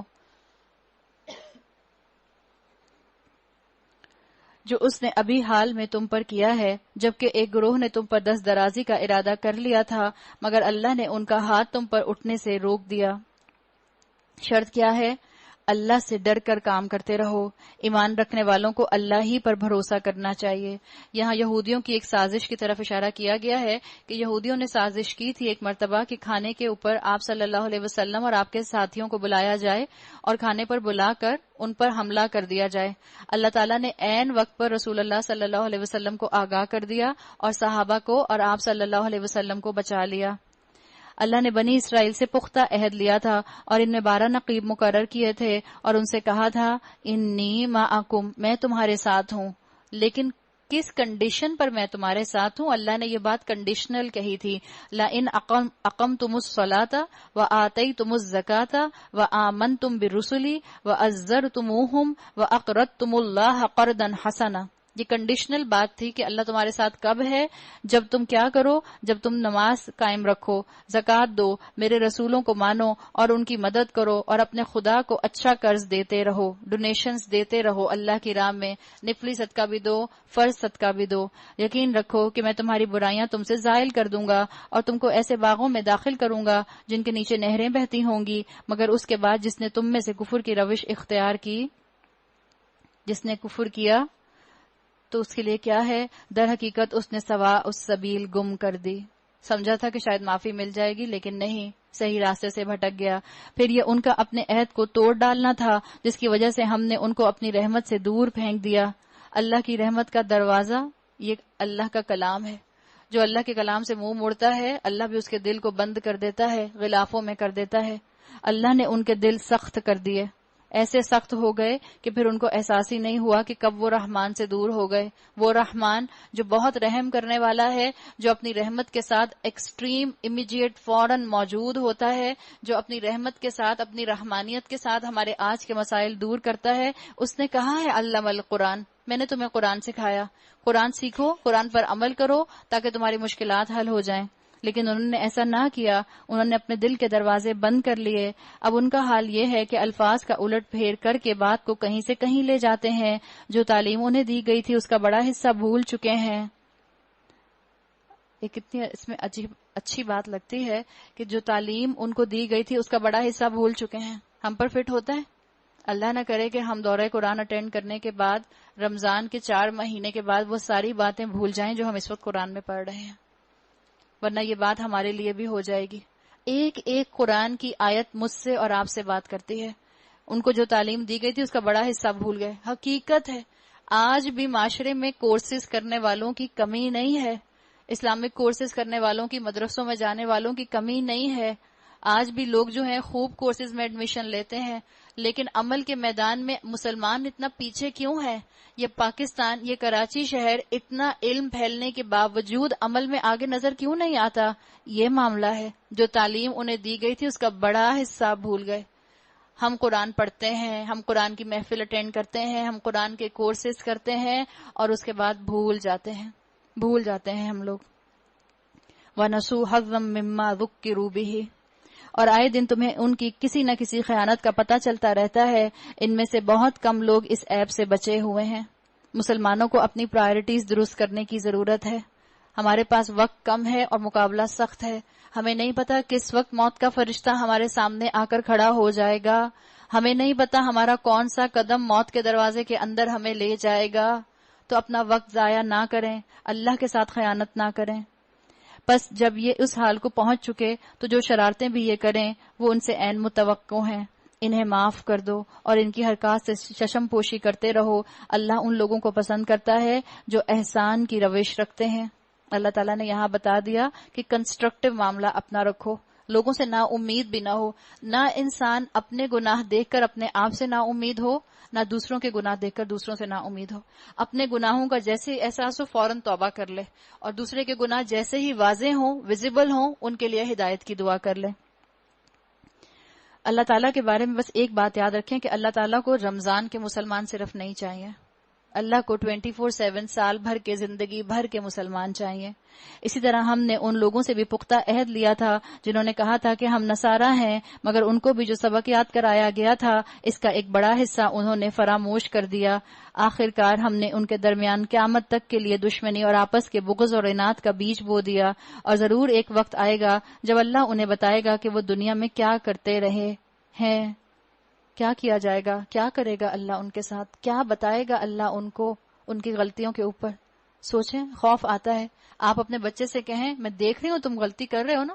آپ اپنی بہن کے گھر اس کو لے کر گئی ہوں، آپ کا 3 سال کا بچہ، اور آپ دیکھ رہی ہیں کہ آپ کی بہن کے گھر جا کے بہت شرارتیں کر رہا ہے. آپ اس کو پہلے آنکھیں دکھا رہی ہیں، آپ اشارے کر رہی ہیں، وہ سن نہیں رہا، آپ کو لفٹ ہی نہیں کرا رہا. آخر آپ اسے پکڑ کے کہتی ہیں میں سب دیکھ رہی ہوں، تو میں گھر جا کر بتاؤں گی. تو بچے کے دل میں تھوڑا سا تو روب آتا ہے ماں کا، اور جب گھر جاتا ہے تو اماں کے سامنے ہی نہیں آتا، کمرے میں غائب چھپ جائے گا، یا ابا کے سامنے رہے گا تاکہ ڈانٹ نہ پڑے، اماں کے اکیلے میں اماں نہ مل جائیں کہیں. اللہ کہہ رہا ہے کہ اللہ نے سب کچھ لکھ لیا اور اللہ انہیں قیامت کے دن بتائے گا کہ وہ دنیا میں کیا کرتے رہے. خوف آتا ہے اس طرح کی آیات پڑھ کر. اے اہل کتاب، ہمارا رسول تمہارے پاس آ گیا ہے جو کتاب الہی کی بہت سی ان باتوں کو تمہارے سامنے کھول رہا ہے جن پر تم پردہ ڈالا کرتے تھے. بہت سی باتوں سے درگزر بھی کر جاتا ہے. تمہارے پاس اللہ کی طرف سے روشنی آ گئی ہے اور ایک ایسی حقنما کتاب جس کے ذریعے سے اللہ تعالیٰ ان لوگوں کو جو اس کی رضا کے طالب ہیں سلامتی کے راستے دکھاتا ہے، سبل السلام، سلامتی کے طریقے بتاتا ہے، اور اپنے اذن سے ان کو اندھیروں سے نکال کر اجالے کی طرف لاتا ہے. جیسے ہی وہ غلط موڑ مڑتے ہیں اللہ ان کو اجالے کی طرف لے آتا ہے اور راہ راست کی طرف ان کی رہنمائی کرتا ہے. یقیناً کفر کیا ان لوگوں نے جنہوں نے کہا کہ مسیح ابن مریم ہی خدا ہے. یہاں پر بات کر دی گئی عیسائیوں کی، نصارہ کی. غلط عقیدہ غلط عمل کو جنم دیتا ہے، غلط عقیدہ بدعات کو جنم دیتا ہے. انہوں نے غلط عقیدہ رکھا تھا عیسیٰ علیہ السلام کو اللہ کا بیٹا کہہ دیا تھا، اس لیے ان کے پورے مذہب کی بیس فاؤنڈیشن ہی ڈسٹربڈ ہو گئی۔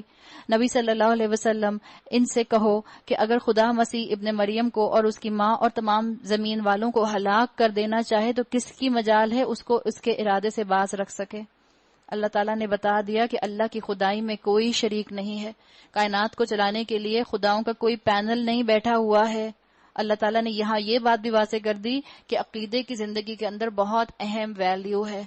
اللہ کے رسول کے بارے میں اپنا عقیدہ ہم سب درست رکھیں، اللہ کے بارے میں اپنا عقیدہ درست رکھیں، انبیاء کے بارے میں اپنا عقیدہ درست رکھیں، اور میں اور آپ اس چیز کے ساتھ علم حاصل کریں کہ جو چیز میرے اور آپ کے عمل کو بدل دے۔ اللہ تو زمین اور آسمانوں کا اور ان سب چیزوں کا مالک ہے جو زمین اور آسمانوں کے درمیان پائی جاتی ہیں، یعنی ہر شان کا سرچشمہ اللہ تعالیٰ ہے۔ تم جس چیز کی تعریف کرتے ہو اصل میں اللہ کی تعریف کرتے ہو۔ جب کسی چیز کو خوبصورت دیکھو اللہ کی تعریف کرو۔ اس لیے مسلمان کو سکھایا گیا کہ جہاں کوئی خوبصورت نیچر کا کرشمہ دیکھیں، نیاگرا فال دیکھیں تو کیا واو یہ کیا کہیں سبحان اللہ۔ آپ پہلے سبحان اللہ کہہ دیں، بچوں کو بھی کہہ دیں، پہلے سبحان اللہ کہہ دو، بعد میں کہہ دینا واو، شوق پورا کر لو اپنا۔ لیکن اللہ کا بندہ یہ بات جانتا ہے کہ اس کے ارد گرد جتنے بھی کرشمے ہیں وہ سب اللہ کی شان کے ساتھ اٹیچ ہیں۔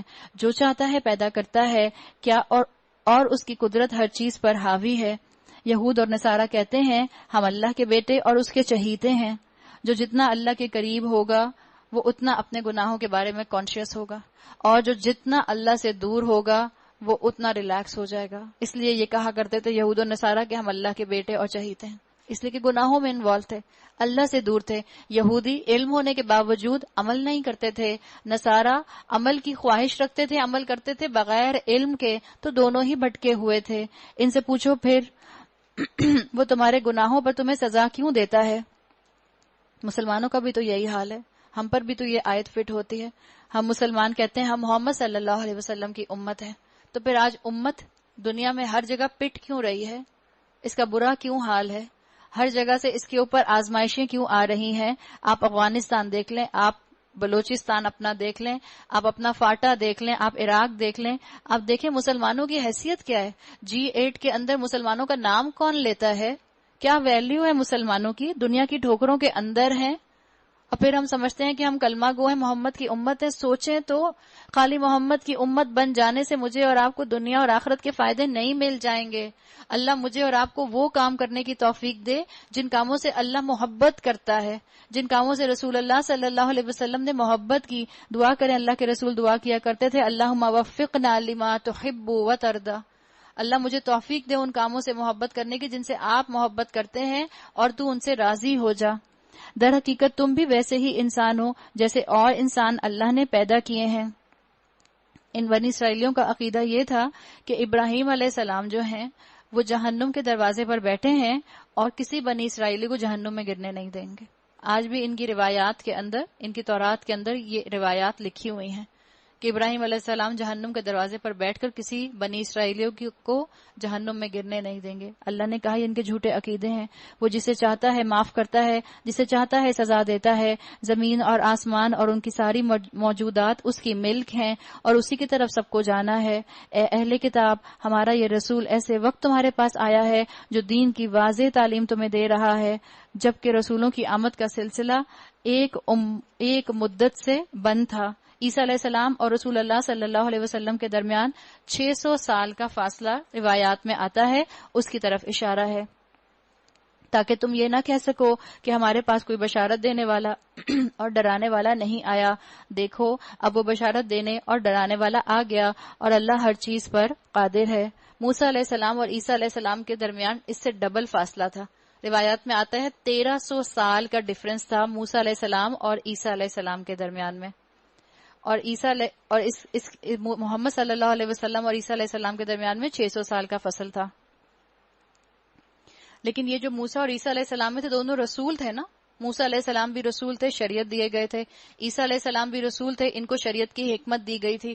رسول ان کے درمیان میں کوئی نہیں آیا، انبیاء آتے رہے، یہ ذہن میں رکھیے گا، مختلف انبیاء ضرور آتے رہے، انبیاء کا تار نہیں ٹوٹا۔ یاد کرو بنی اسرائیلوں کو پھر ذکر آ رہا ہے جب موسیٰ نے اپنی قوم سے کہا تھا اے میری قوم کے لوگوں، اللہ کی اس نعمت کو یاد رکھو جو اس نے تمہیں عطا کی ہے، اس نے تم میں نبی پیدا کیے، تم کو فرما روا بنایا اور تم کو وہ کچھ دیا جو دنیا میں کسی کو نہ دیا تھا۔ کیا دیا تھا اللہ تعالیٰ نے؟ ایک تو اللہ تعالیٰ نے ان کو نبوت کی وجہ سے شریعت عطا کی تھی۔ نبوت جو رسول پہ آئی، اس نے شریعت آئی اور اس شریعت کی وجہ سے ان کو منصب ملا۔ دنیا میں ان کو دنیا کی لیڈرشپ کا ان کو منصب دیا گیا تھا۔ جو کام اللہ تعالیٰ نے آج مسلمان امت پر ڈالا ہے وہی ذمہ داری ان پر ڈالی گئی تھی۔ بنی اسرائیلیوں کے لیے یہ بھی آتا ہے کہ بنی اسرائیلی جو تھے ان کو اللہ تعالیٰ نے خاص چیز جو دی، جو تم کو دیا وہ دنیا میں کسی کو نہ دیا تھا۔ اس میں اس کی طرف بھی اشارہ ہے کہ بہت ذہین قوم تھی۔ جیوز جو تھے وہ بہت ذہین قوم تھے۔ آج بھی آپ دیکھ لیں تعداد میں بہت کم ہیں، لیکن ساری دنیا پر آپ کو چھائے ہوئے نظر آئیں گے۔ اللہ تعالیٰ نے ان کو دور کی پلاننگ کرنے کی ہمت دی ہوئی ہے، کوالٹی دی ہوئی ہے، دور کی پلاننگ کر لیتے ہیں۔ تو اللہ نے ان کو یاد دلایا کہ اگر تم چاہتے تو اپنی عقل کو استعمال کر کے اس دنیا کو امن کا گہوارہ بنا سکتے تھے، لیکن انہوں نے ایسا نہ کیا، اس لیے کہ یہ غلام قوم تھی، اور قوم ایک دفعہ غلامی کا شکار ہو جائے، مینٹل سلیوری کا شکار ہو جائے تو پھر وہ اپنا فائدہ کم ہی کر سکتی ہے۔ اے برادران قوم، اس مقدس سرزمین میں داخل ہو جاؤ۔ کس کی بات ہے؟ فلسطین کی، پیلسٹائن کی، جو اللہ نے تمہارے لیے لکھ دی ہے۔ پیچھے نہ ہٹو ورنہ ناکام اور نامراد پلٹو گے۔ وہ ماننے والے تھے؟ بنی اسرائیلی تو سراپا احتجاج تھے، کویسچن مارک بنے ہوئے تھے، مستقل موسیٰ علیہ السلام کو بیک آنسر کرتے رہتے تھے۔ انہوں نے جواب دیا اے موسیٰ ان فیہا قوما جبارین، وہاں تو بڑے زبردست لوگ رہتے ہیں۔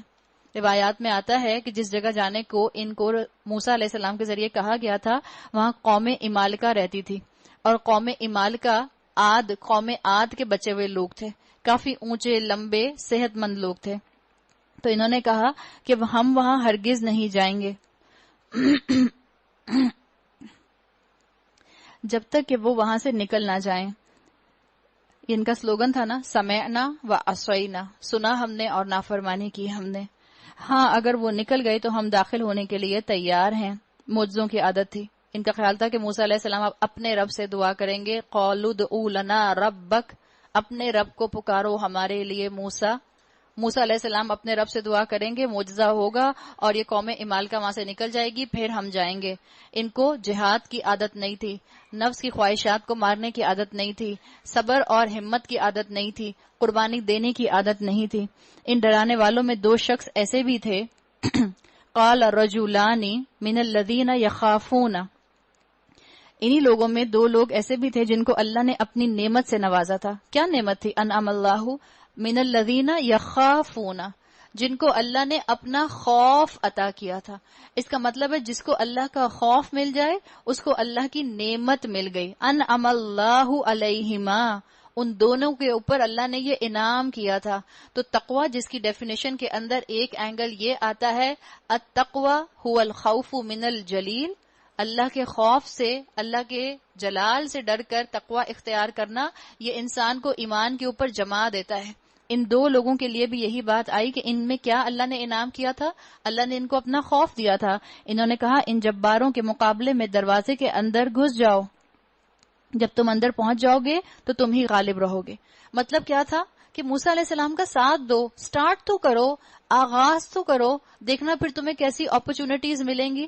آپ بھی اپنے دل میں آج ارادہ کر لیں کہ رمضان مکمل ہو جائے گا، میں یہاں قرآن سن لوں گی، میں آغاز تو کروں، میں انشاءاللہ شوال کے مہینے سے اپنی زندگی میں کوئی نہ کوئی ایسی اپرچونٹی لے کر آؤں گی کہ میں قرآن کے سامنے بیٹھوں، چاہے مہینے میں ایک دفعہ، چاہے 15 دن میں ایک دفعہ، چاہے ہفتے میں ایک دفعہ، جو آپ کے لیے آسانی ہو۔ دعا تو کریں، آغاز تو کریں، اللہ اپرچونٹیز لے کر آئے گا آپ کے حالات کے مطابق، آپ کے گھر کی ڈسٹنس کے مطابق، آپ کے سرکمسٹانسز کے مطابق اللہ آپ کو اپرچونٹی دے دے گا۔ اللہ پر بھروسہ رکھو، اگر تم مومن ہو ذرا ہاتھ پاؤں تو ہلاؤ۔ ہاتھ پاؤں ہلانا آپ کا اور میرا کام، ارادہ کرنا آپ کا اور میرا کام، اپرچونٹیز کھولنا اللہ کا کام۔ لیکن انہوں نے پھر یہی کہا اے موسیٰ ہم تو وہاں نہیں جائیں گے جب تک وہ وہاں بیٹھے ہوئے ہیں۔ ڈر رہے تھے نا، سینکڑوں سال انہوں نے غلامی کی تھی، تو غلامی کی وجہ سے یہ جو تھے اب ڈر رہے تھے۔ کس سے ڈر رہے تھے؟ ان لوگوں سے ڈر رہے تھے۔ اگر اللہ سے ڈرتے تو کسی سے نہ ڈرتے، لیکن کیونکہ انسانوں سے ڈر رہے تھے اپنے ہی جیسے، تو جو انسانوں سے ڈرتا ہے وہ پھر سبوں سے ڈرتا ہے۔ کاہل تھے۔ کیا کہا اس نے؟ فَذْهَبْ أَنْتَ وَرَبُّكَ فَقَاتِلَا، پس تم اور تمہارا رب دونوں جاؤ اور لڑو. ہا ہنا قائدون، ہم تو یہیں بیٹھے ہیں. ملا جو ہیں مسجد کے، امام جو ہیں، وہ درس دینے والی جو ہیں، وہ قرآن پڑھانے والی جو ہیں، وہ جو الہدا والے ہیں، وہ جو جماعت والے ہیں، وہ جو تنظیم والے ہیں، وہ کریں نا اپنا کام، وہ نبھائیں نا ذمہ داری دین کو نافذ کرنے کی. ہا ہنا قائدون، ہم تو اپنے گھروں میں بیٹھے رہیں گے. بالکل ہم پر فٹ آتی ہیں یہ آیت. اس پر موسیٰ علیہ السلام نے کہا، اے میرے رب، میرے اختیار میں کوئی نہیں مگر یا میری اپنی ذات یا میرا بھائی، پس تو ہمیں ان نافرمان لوگوں سے الگ کر دے. یہ بالکل وہ انداز ہے آج مسلمانوں کا کہ ہم مسلمان جو ہیں آج ایفرٹ کرنے کو تیار نہیں ہیں. آج مسلمان اپنے آپ کو سود سے کیوں نہیں بچاتے؟ اس لیے کہ دنیا میں سود کا سسٹم رائج ہے. آج مسلمان جو ہیں دھوکے اور کرپشن سے دور کیوں نہیں ہو پا رہے؟ اس لیے کہ رشوت، دھوکہ اور کرپشن معاشرے کا حصہ ہے. آج مسلمان عورتیں حجاب کیوں نہیں کر پا رہی؟ اس لیے کہ جو معاشرے کی ایلیٹ کلاس ہے وہ حجاب نہیں کرتی ہے. آج مسلمان مرد داڑھی کیوں نہیں رکھتے سنت کی وجہ سے؟ اس لیے کہ داڑھی رکھنے والے کو ملا کہہ دیا جاتا ہے، اس کی ملا بیشنگ کی جاتی ہے. یہ سب چیزیں ہیں. جب آدھی سے زیادہ دنیا اسلام قبول کر لے گی، جب سب عمل کرنا شروع کر دیں گے، پھر میں بھی عمل کر لوں گی. ابھی تو ہا ہنا قائدون، ہم یہیں بیٹھے ہیں، ابھی ہم کوئی ایفرٹ نہیں کر رہے. اللہ نے جواب دیا، اچھا تو وہ ملک 40 سال تک ان پر حرام ہے. یتیہون فی الارض، یہ زمین میں مارے مارے پھریں گے. ان نافرمانوں کی حالت پر ہرگز ترس نہ کھاؤ. اللہ تعالیٰ نے ان کو وہیں بٹھا دیا اور روایات میں آتا ہے کہ 40 سال تک یہ اسی علاقے میں رہے. پھر 40 سال میں اللہ تعالیٰ نے ایک نئی نسل جو تھی وہ پروان چڑھائی، جنہوں نے آزاد فضا میں سانس لی، کیونکہ یہ لوگ تو فرعون سے بچ کر، فرعون کی قوم سے بچ کر صحرائے سینا میں آئے تھے. تو یہ تو غلام قوم تھی.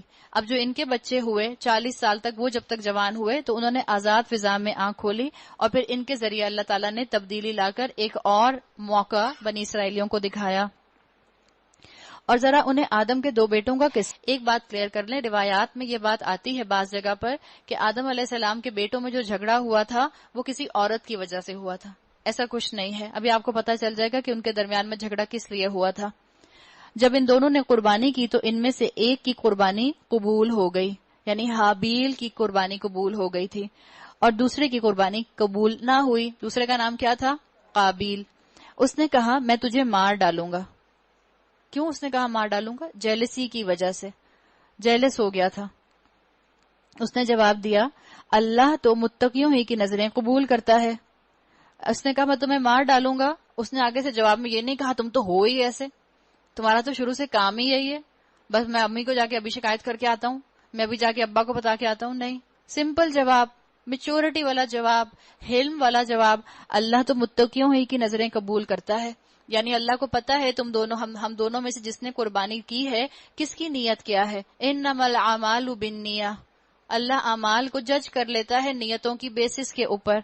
اگر تو مجھے قتل کرنے کے لیے ہاتھ اٹھائے گا تو میں بھی تجھے قتل کرنے کے لیے ہاتھ نہ اٹھاؤں گا. ہمارے آج کل کے بچے ایسے ہو جائیں تو کیا ہی بات ہے، مگر ایک جواب دے گا تو دوسرا 4 جواب دیے بغیر رہ کیسے سکے گا. اس نے کہا نہیں، متقی تھا نا، اللہ کا خوف رکھنے والا تھا. اس نے کہا میں ہاتھ نہیں اٹھاؤں گا، میں اللہ رب العالمین سے ڈرتا ہوں. اب بھائی کو سمجھانا چاہا، میں چاہتا ہوں کہ میرا اور اپنا گناہ تو ہی سمیٹ لے اور دوزخی بن کر رہے. حدیث میں آتا ہے کہ قاتل اپنے گناہ اور جس کو قتل کرتا ہے اس کے گناہ کے بوجھ کے ساتھ لایا جائے گا، دونوں کے گناہوں کے بوجھ کے ساتھ. یعنی جس کو اس نے مارا، مظلوم کے گناہ بھی اس کے حصے میں ڈال دیے جائیں گے. ظالموں کے ظلم کا یہی ٹھیک بدلہ ہے. آخرکار اس کے نفس نے اپنے بھائی کا قتل اس کے لیے آسان کر دیا اور وہ اسے مار کر ان لوگوں میں شامل ہو گیا جو نقصان اٹھانے والے ہیں. جو اللہ کو امام نہیں بناتا وہ اصل میں جانوروں کو امام بناتا ہے. کیسے؟ دیکھیں ذرا. اللہ نے پھر ایک کوا بھیجا. وہ متقی نہیں تھا نا، غصہ زیادہ تھا، فرسٹریشن زیادہ تھی. جب اس کی قربانی قبول نہیں ہوئی تو غصے میں بھائی کو مرڈر کر دیا. اللہ کی بات تو مانتا نہیں تھا. تو جو انسان دنیا میں اللہ کو اپنا امام نہیں بناتا پھر وہ جانوروں سے اپنے لیے کچھ نہ کچھ طریقہ کار ڈھونڈتا ہے. اللہ تعالیٰ نے ایک کوا بھیجا جو زمین کھودنے لگا تاکہ اسے بتائے کہ اپنے بھائی کی لاش کیسے چھپائے. یہ دیکھ کر وہ بولا افسوس مجھ پر. میں اس کوے جیسا بھی نہ ہو سکا کہ اپنے بھائی کی لاش چھپانے کی تدبیر نکال لیتا۔ اس کے بعد وہ اپنے کیے پر بہت پچھتایا۔ فَأَصْبَحَ مِنَ النَّادِمِينَ، کس پر نادم ہوا؟ کیا ریگریٹ ہوا کہ میں نے قتل کر دیا؟ اس پر ریگریٹ نہیں ہوا کہ میں نے قتل کر دیا، ندامت اس بات پر ہوئی کہ میں نے جرم کیا اور میں جرم کو چھپا نہیں سکا۔ یہ ہے اللہ سے دوری کی علامت کہ گناہ کرنے کے بعد اس کے اوپر ندامت بھی نہ ہو۔ ہاں، ڈر یہ لگے کہ کہیں سکینڈل نہ بن جائے، لوگوں کو پتہ نہ چل جائے۔ جو اللہ کو امام نہیں بناتا اس کا یہی حال ہوتا ہے۔ تو یہ انسان جو تھا قابیل، یہ اللہ کی نافرمانی کرنے پر نہیں پچھتایا، بلکہ کس پر پچھتایا کہ اپنے جرم کے ظاہر ہونے کو یہ چھپا نہیں سکا۔ اسی وجہ سے ہم نے بنی اسرائیل پر یہ فرمان لکھ دیا۔ کیا فرمان لکھ دیا؟ انہ من قتل نفسا بغیر نفس او فساد فی الارض فکأنما قتل الناس جمیعا ومن احیاها فکأنما احیا الناس جمیعا، جس نے کسی انسان کو خون کے بدلے یا زمین میں فساد پھیلانے کے سوا کسی اور وجہ سے قتل کیا، اس نے گویا تمام انسانوں کو قتل کر دیا، اور جس نے کسی کو زندگی بخشی اس نے گویا تمام انسانوں کو زندگی بخش دی۔ یہاں بتا دیا گیا احترام جان کی بات، یہ واضح کر دی گئی۔ احترام جان، انسان کی جان کی حفاظت کی جائے گی۔ ڈاکٹرز کو فخر کرنا چاہیے کہ اللہ تعالیٰ نے ان کو ایسے نوبل پروفیشن میں رکھا ہے کہ وہ زندگی بچانے والے ہوتے ہیں۔ اللہ کے بعد اللہ کے بندوں کو زندگی دینے والے ہوتے ہیں۔ یہ نوبل پروفیشن ہے۔ جو بچے اس پروفیشن میں جانا چاہیں ان کو بھی اسی سوچ کو ذہن میں رکھ کر اس پروفیشن میں جانا چاہیے۔ لیکن اگر صرف منی میکنگ مشین بننے کے لیے اس پروفیشن میں جایا جاتا ہے تو پھر یوتھنیسیا بھی کرایا جاتا ہے، مرسی کلنگ بھی ہوتی ہے، اسسٹڈ سوسائڈز بھی ہوتی ہیں، اور ابارشنز بھی ہوتے ہیں، اور ٹرمینیشنز بھی ہوتی ہیں۔ اللہ تعالیٰ نے یہاں بتا دیا احترام جان کی ویلیو کو کہ جس نے کسی ایک انسان کو قتل کیا اس نے گویا تمام انسانیت کو قتل کر دیا۔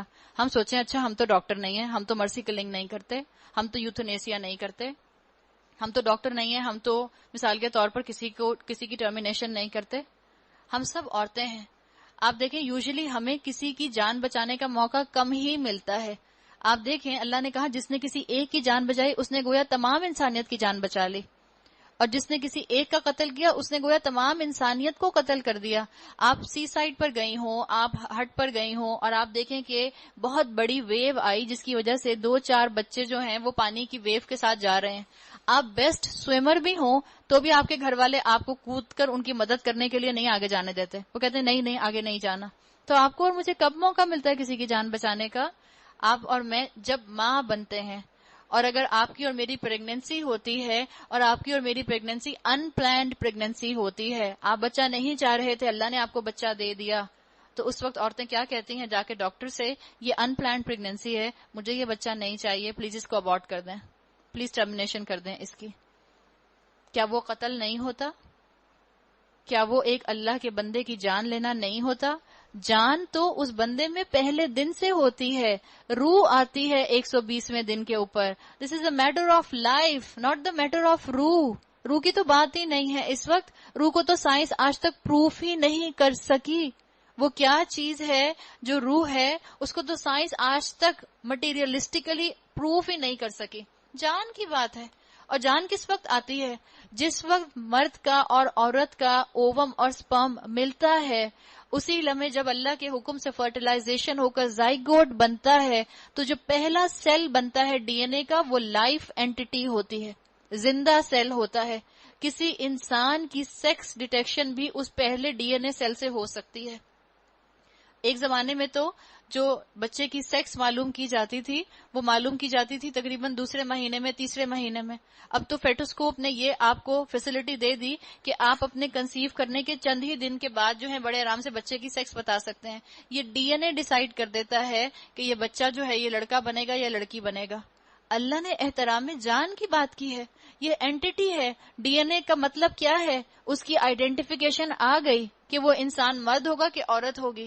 آج کہیں پر سوسائڈ بامبنگ ہوتی ہے، اور سوسائڈ بامبر جو ہے جس کے جسم کے پورے پرخچے اڑ جاتے ہیں، پتہ نہیں چلتا کہ وہ مرد کس عمر کا تھا، کون تھا، بچہ تھا، بوڑھا تھا، جوان تھا، کس طرح کا تھا رنگ صورت میں۔ تو کیا کرتے ہیں؟ اس کا ڈی این اے ٹیسٹ کرتے ہیں، اس کے ناخن کو لے کر، اس کے بال کو لے کر، اس کے سکن کے کسی پورشن کو لے کر اس کا ڈی این اے ٹیسٹ کرتے ہیں، اس وقت وہ ڈی این اے ٹیسٹ ایک انسان کی آئیڈینٹیفیکیشن کا باعث بن رہا ہوتا ہے. اور جو ڈی این اے ماں کے ووم میں پہلا ڈی این اے بنتا ہے فرٹیلائزیشن کے بعد، وہ ایک انسان کی آئیڈینٹیفیکیشن کا مارک نہیں بن رہا ہوتا.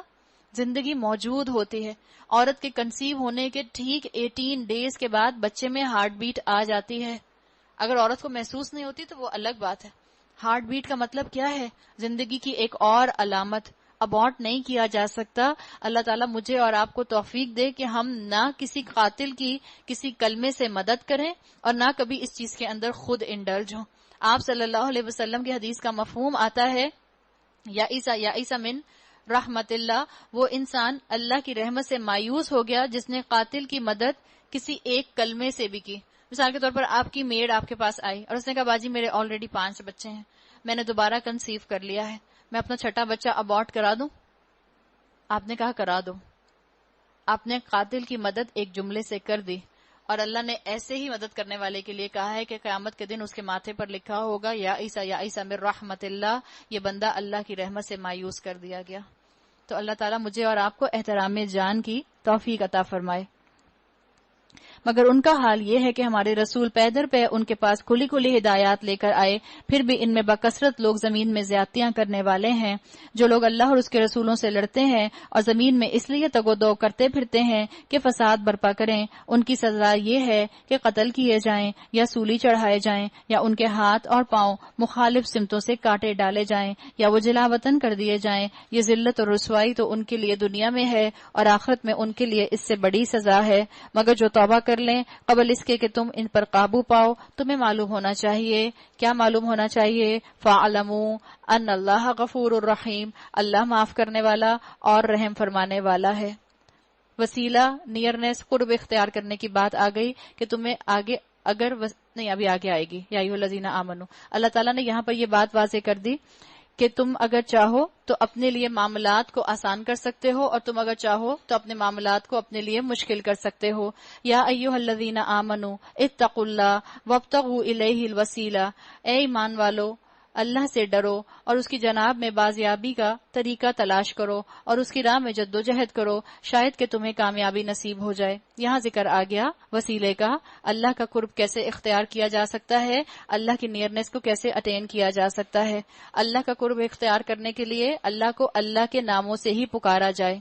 ایک تو یہ حدیث سے پتہ چلتا ہے.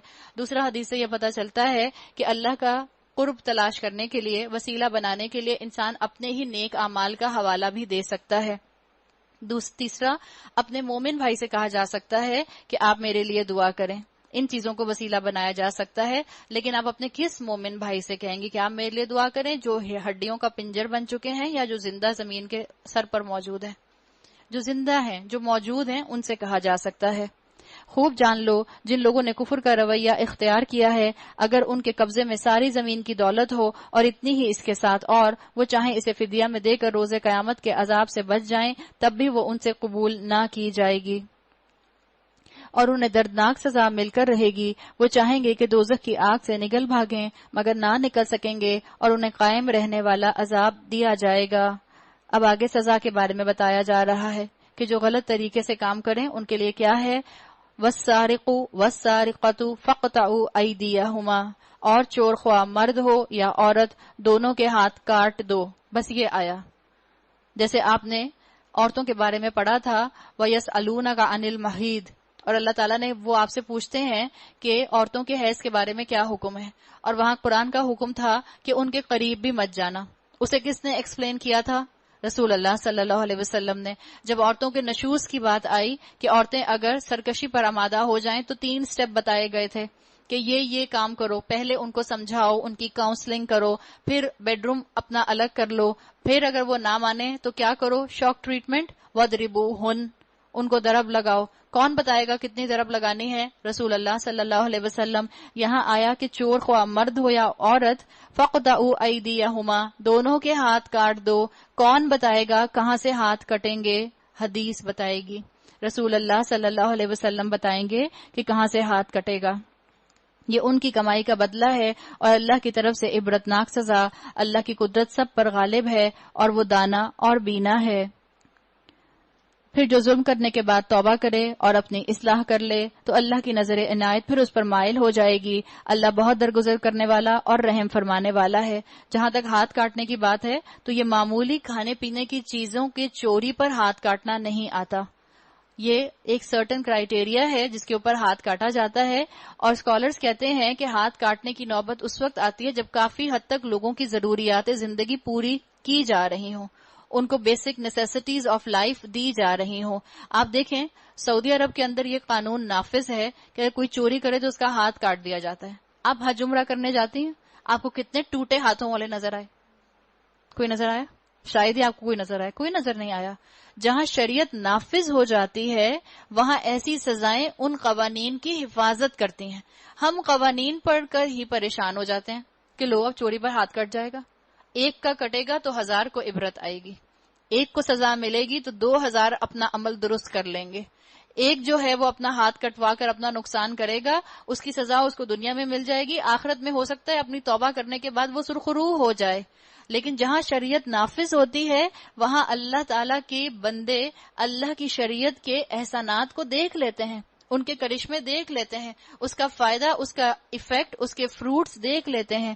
تو یہ بتا دیا گیا کہ جو اللہ تعالیٰ کا حکم ہے اس کو نافذ کرو. کیا تم جانتے نہیں ہو کہ اللہ زمین اور آسمانوں کی سلطنت کا مالک ہے، جسے چاہے سزا دے، جسے چاہے معاف کر دے، وہ ہر چیز کا اختیار رکھتا ہے. تو اپنے ذہن میں یہ بات رکھیں، جب بھی اسلام کے خلاف، اسلام کی سزاؤں کے خلاف انگلی اٹھائی جائے، فنگر پوائنٹنگ کی جائے، تو بتا دیں کہ سزائیں آتی ہیں سسٹم کی حفاظت کرنے کے لیے. سزائیں بنائی جاتی ہیں سسٹم کی حفاظت کرنے کے لیے تاکہ قوانین کی حفاظت ہو سکے.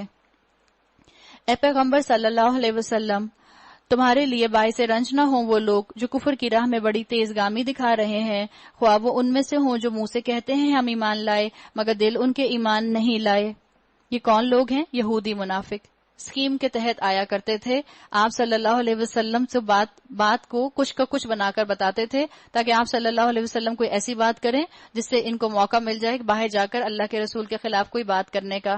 آپ صلی اللہ علیہ وسلم کی محفل میں یہ ہدایت کے لیے نہیں آتے تھے. اور دوسرے لوگوں کی خاطر جو تمہارے پاس کبھی نہیں آئے سن گن لیتے پھرتے ہیں، کتاب اللہ کے الفاظ کو ان کے صحیح محل اور متعین ہونے کے باوجود اصل معنی سے پھیرتے ہیں، اور لوگوں سے کہتے ہیں اگر تمہیں یہ حکم دیا جائے تو مانو ورنہ نہ مانو. Self interpretations. تمہیں سمجھ آتا ہے اللہ کا قانون تو عمل کرو، نہیں سمجھ آتا تو کہو میرا تو یہ خیال نہیں ہے کہ اس کا یہ مطلب ہے، مجھے تو لگتا ہے یہ ایسے اپلائی کرے گا، مجھے تو لگتا ہے اس کی امپلیمنٹیشن ایسے ہوگی.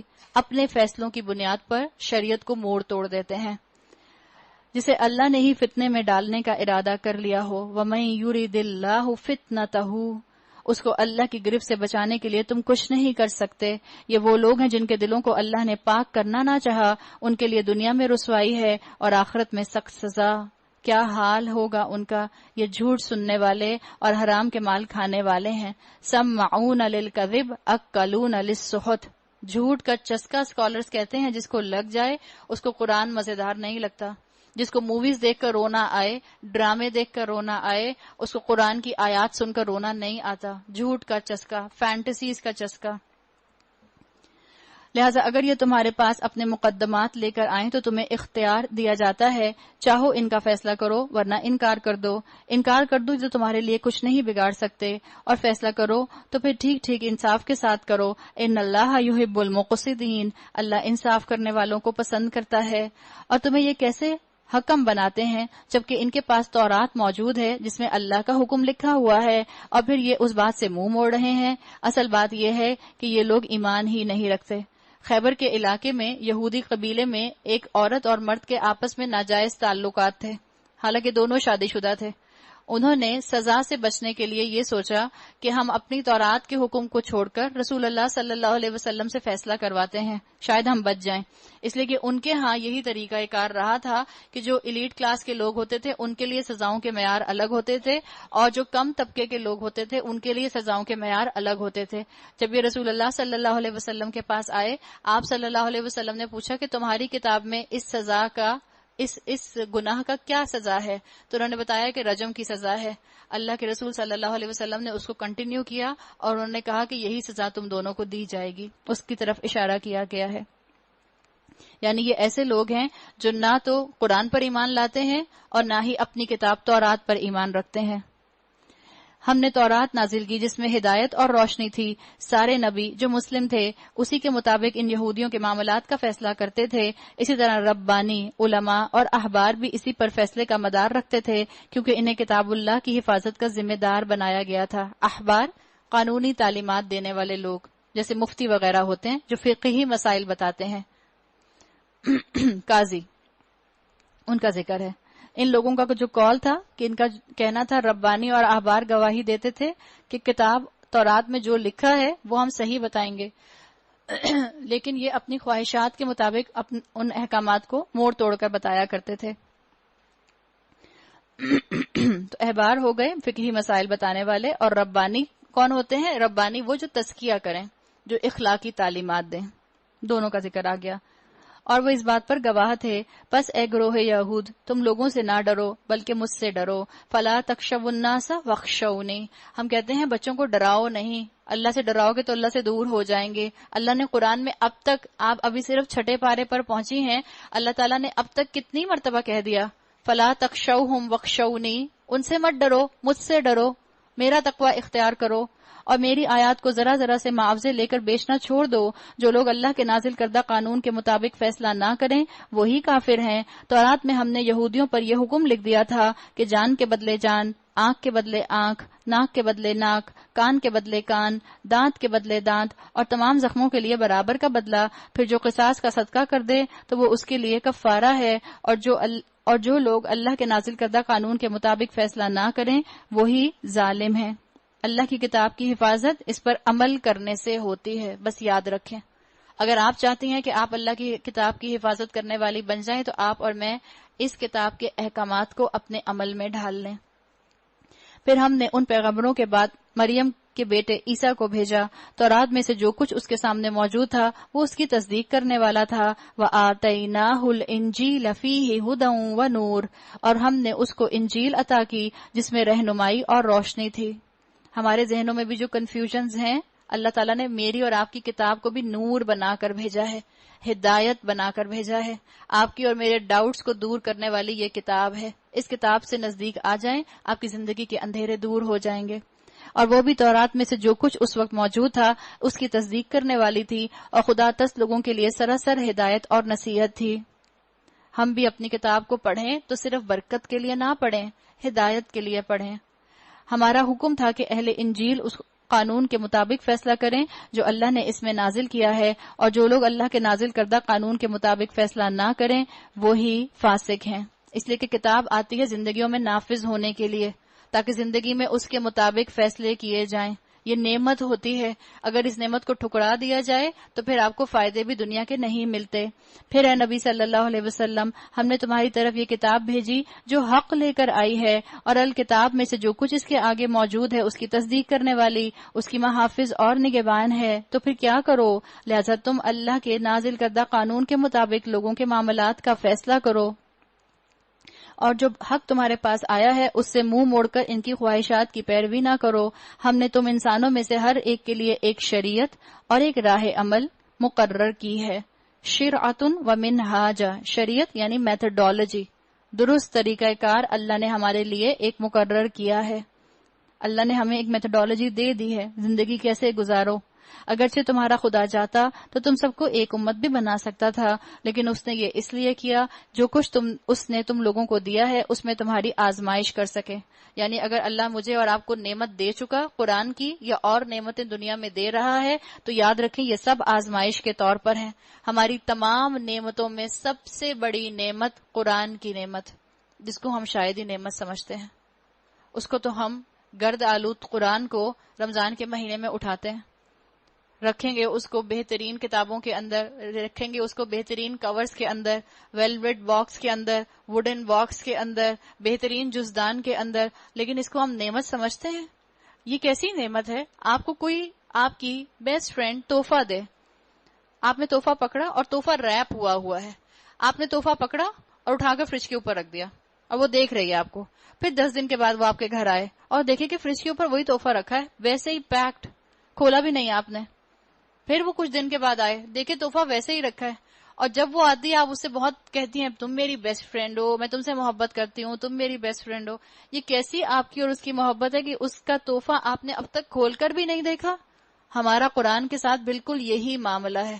اللہ نے ہمیں قرآن نعمت کے طور پر دیا ہے، ہم اس کو سنبھال کر ایسا رکھتے ہیں کہ وہ ایسا سنبھلتا ہے کہ دوبارہ ہماری زندگیوں میں کھلتا ہی نہیں. اللہ ہمیں اس قرآن کا حق ادا کرنے والا بنائے. لہٰذا بھلائیوں میں ایک دوسرے سے سبقت لے جانے کی کوشش کرو. آخرکار تم سب کو اللہ ہی کی طرف سمٹ کر جانا ہے. کتنے خوش قسمت ہیں وہ لوگ جو اللہ کی راہ میں دوڑ دھوپ کرتے ہیں، اللہ کی راہ میں نیکیوں میں ایک دوسرے سے آگے نکلنے کی کوشش کرتے ہیں. پھر وہ تمہیں اصل حقیقت بتا دے گا جس میں تم اختلاف کرتے رہے ہو. بس اے نبی صلی اللہ علیہ وسلم، تم اللہ کے نازل کردہ قانون کے مطابق ان لوگوں کے معاملات کا فیصلہ کرو، ان کی خواہشات کی پیروی نہ کرو. خواہشات پچھلی تعلیمات کو کہا گیا کہ اس میں شریعت نہیں بچی، اب وہ صرف خواہشات کا مجموعہ رہ گئی ہے.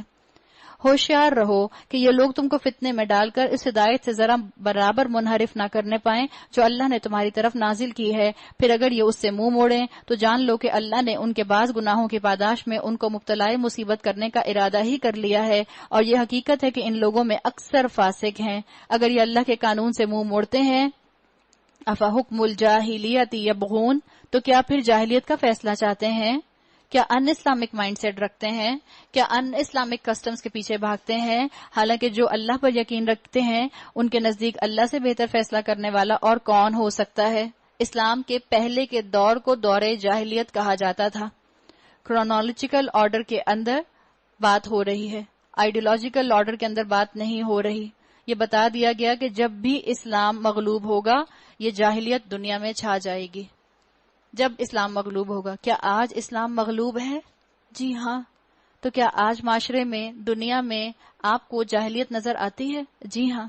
جو کام اللہ کی نافرمانی میں ہوں اور جو کام اپنے طاغوت کی خوشی میں کیے جائیں وہ سب جاہلیت کے کام ہیں. افا حکم الجاہلیت یبغون، تو کیا یہ جاہلیت کا فیصلہ چاہتے ہیں؟ شریعت کے مقابلے میں دنیا چاہیے، سنت کے مقابلے میں ہندوؤں کی رسمیں چاہیے، اللہ کے رسول صلی اللہ علیہ وسلم کے اقوال کے مقابلے میں تمہیں اپنے سامنے اپنے انگریزوں کی اور ویسٹ کی یا ہندوؤں کی باتیں پسند آتی ہیں، ان کے طریقے پسند آتے ہیں. افا حکم الجاہلیت یبغون، اللہ نے تو بار بار مجھے اور آپ کو جھنجھوڑا ہے. اسلام سے جو باہر ہوگا وہ اگنورنٹ ہو گیا. اے لوگوں جو ایمان لائے ہو، یہودیوں اور عیسائیوں کو اپنا رفیق نہ بناؤ. کتنی مرتبہ اب تک یہ آیت آ چکی ہے. ان کو اپنا رول ماڈل نہ بناؤ. آسکرز آ رہے ہیں، بچے رات رات بھر جاگ کر دیکھ رہے ہوتے ہیں. کیا بیٹا کیوں جاگ رہے ہو؟ وہ آسکرز آ رہے ہیں، آپ کو نہیں پتا؟ کیوں اتنا پریشانی ہے بچوں کو؟ کس چیز کے پیچھے؟ کیا پسند آ رہا ہے؟ اور وہ جو کام کر رہے ہیں، جس چیز کے اوپر، جس چیز کو وہ پروموٹ کر رہے ہیں، دل پر ہاتھ رکھ کر بتائیں کیا وہ عین اسلام کے مطابق کام ہے؟ تو پھر ہمارے بچوں کی لائلٹیز کس کے ساتھ جا رہی ہیں؟ پھر ہمارے بچے کس کو پسند کرتے ہیں؟ پاکستان کس کو اچھا لگتا ہے؟ ساری یوتھ، ساری کریم آپ کی نکل نکل کر یہاں سے کیوں جاتی جا رہی ہے؟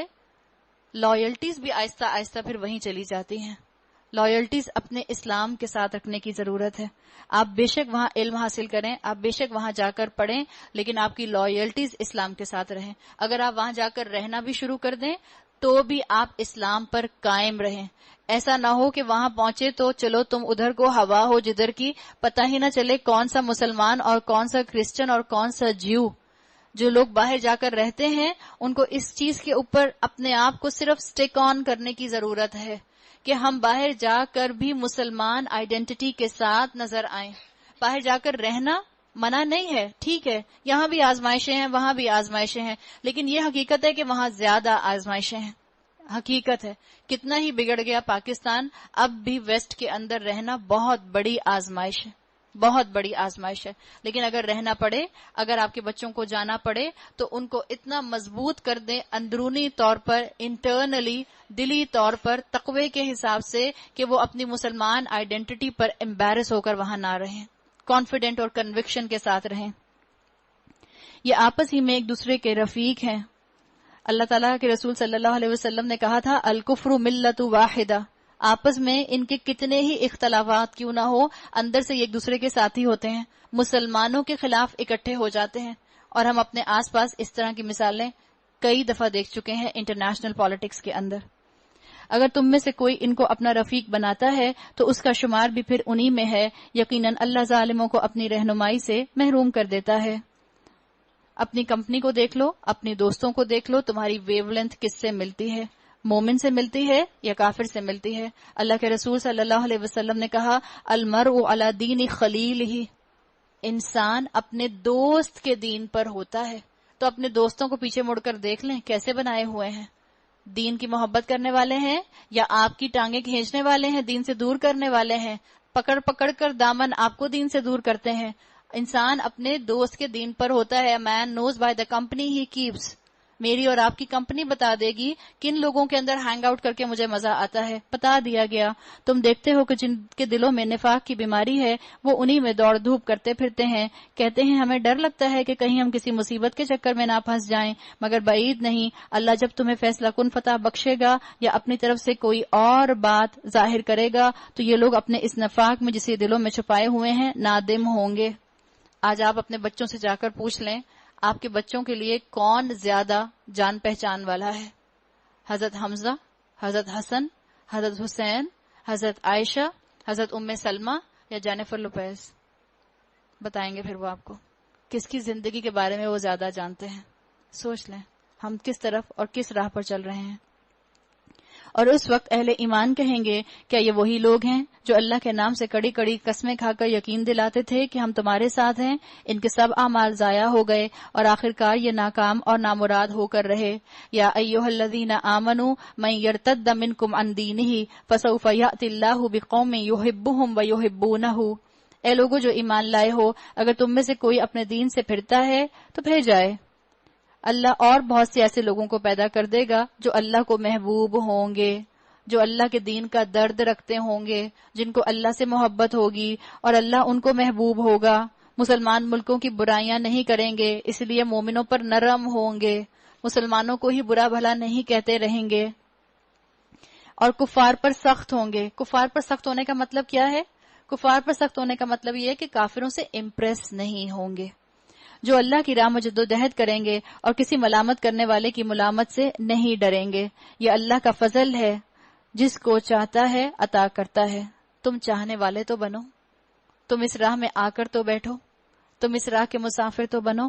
اللہ وسیع ذرائع کا مالک ہے اور سب کچھ جانتا ہے. تمہارے رفیق تو حقیقت میں صرف اللہ اور اللہ کا رسول اور اہل ایمان ہیں جو نماز قائم کرتے ہیں، زکوٰۃ دیتے ہیں، اللہ کے آگے جھکنے والے ہیں. اور جو اللہ اور اس کے رسول اور اہل ایمان کو اپنا رفیق بنا لے اسے معلوم ہو، کیا معلوم ہو؟ فَإِنَّ حِزْبَ اللَّهِ هُمُ الْغَالِبُونَ. اللہ کی جماعت ہی غالب رہنے والی ہے. اپنی کمپنی کو دیکھ لیں، کیا اللہ کی جماعت ہے؟ اللہ تعالیٰ نے یہاں کسی جماعت کی بات نہیں کی، وہ جماعت جو ہمارے ذہنوں میں جماعت سے فوراً نام آ جاتے ہیں. نہیں، جو کمپنی ہے کیا وہ کمپنی وہ گیدرنگ گاڈ کانشیس لوگوں کی ہے، یا وہ گاڈ فیئرنگ لوگوں کی ہے، یا وہ ایسے لوگوں کی ہے جو اسلام کے خلاف مذاق اڑانے والے ہیں، جو اسلام کا مذاق اڑانے والے ہیں، جو اسلام کی شریعت کا مذاق اڑانے والے ہیں، جو اسلام کی سزاؤں کا مذاق اڑانے والے ہیں. اے لوگوں جو ایمان لائے ہو، تمہارے پیش رو اہل کتاب میں سے جن لوگوں نے تمہارے دین کو مذاق اور تفریح کا سامان بنا لیا ہے، انہیں اور دوسرے کافروں کو اپنا دوست اور رفیق نہ بناؤ. اللہ سے ڈرو. واتقوا اللہ ان کنتم مؤمنین. اللہ تعالیٰ نے کہا اللہ سے ڈرو اگر تم مومن ہو.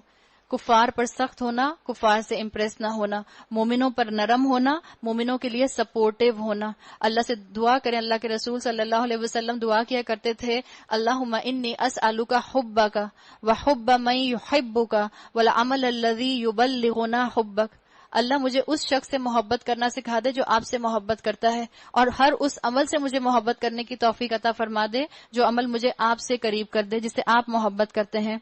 جب تم نماز کے لیے منادی کرتے ہو تو وہ اس کا مذاق اڑاتے اور اس میں کھیلتے ہیں. اس کی وجہ یہ ہے کہ وہ عقل سے کام نہیں لیتے. اذان کا ذکر ہے. اللہ کی محبت اور اللہ کے دشمن کی محبت یاد رکھیں، ایک دل میں جمع نہیں ہو سکتی. جب اذان سنیں اپنے سارے کام چھوڑ دیں. ایک صحابی کے لیے آتا ہے کہ انہوں نے اذان کی آواز سنی، اپنا جو کلہاڑا تھا، جو ان کا ایکس تھا، وہ اٹھا چکے تھے اوپر تک، بس انہوں نے اب اس کو نیچے لکڑی کے اوپر مارنا تھا. جیسے انہوں نے اٹھایا اس وقت ان کو اللہ اکبر کی آواز آئی. انہوں نے اپنا کلہاڑا وہیں چھوڑ دیا اور انہوں نے کہا اللہ اکبر کی صدا آنے کے بعد اب اگر میں نے اپنی ضرورت کے لیے لکڑی کاٹی تو اس کا مطلب ہے کہ اللہ اکبر نہیں ہے، لکڑی اکبر ہے. تو انہوں نے وہ کام چھوڑ دیا. کوشش کریں جب اذان ہو جائے تو ایک تو اذان کو خاموشی سے سننے کا اہتمام کریں، دوسرا کوشش کریں کہ جب اذان ہو جائے تو جتنی جلدی ہو سکے آپ نماز پڑھ لیں. آپ کے اذان اور آپ کو معلوم ہوگا اذان اور اقامت کے درمیان کا وقت قبولیت دعا کا وقت بھی ہوتا ہے. تو اس وقت آپ دعا کب کریں گے؟ جب ہمیں اذان سنائی دے گی.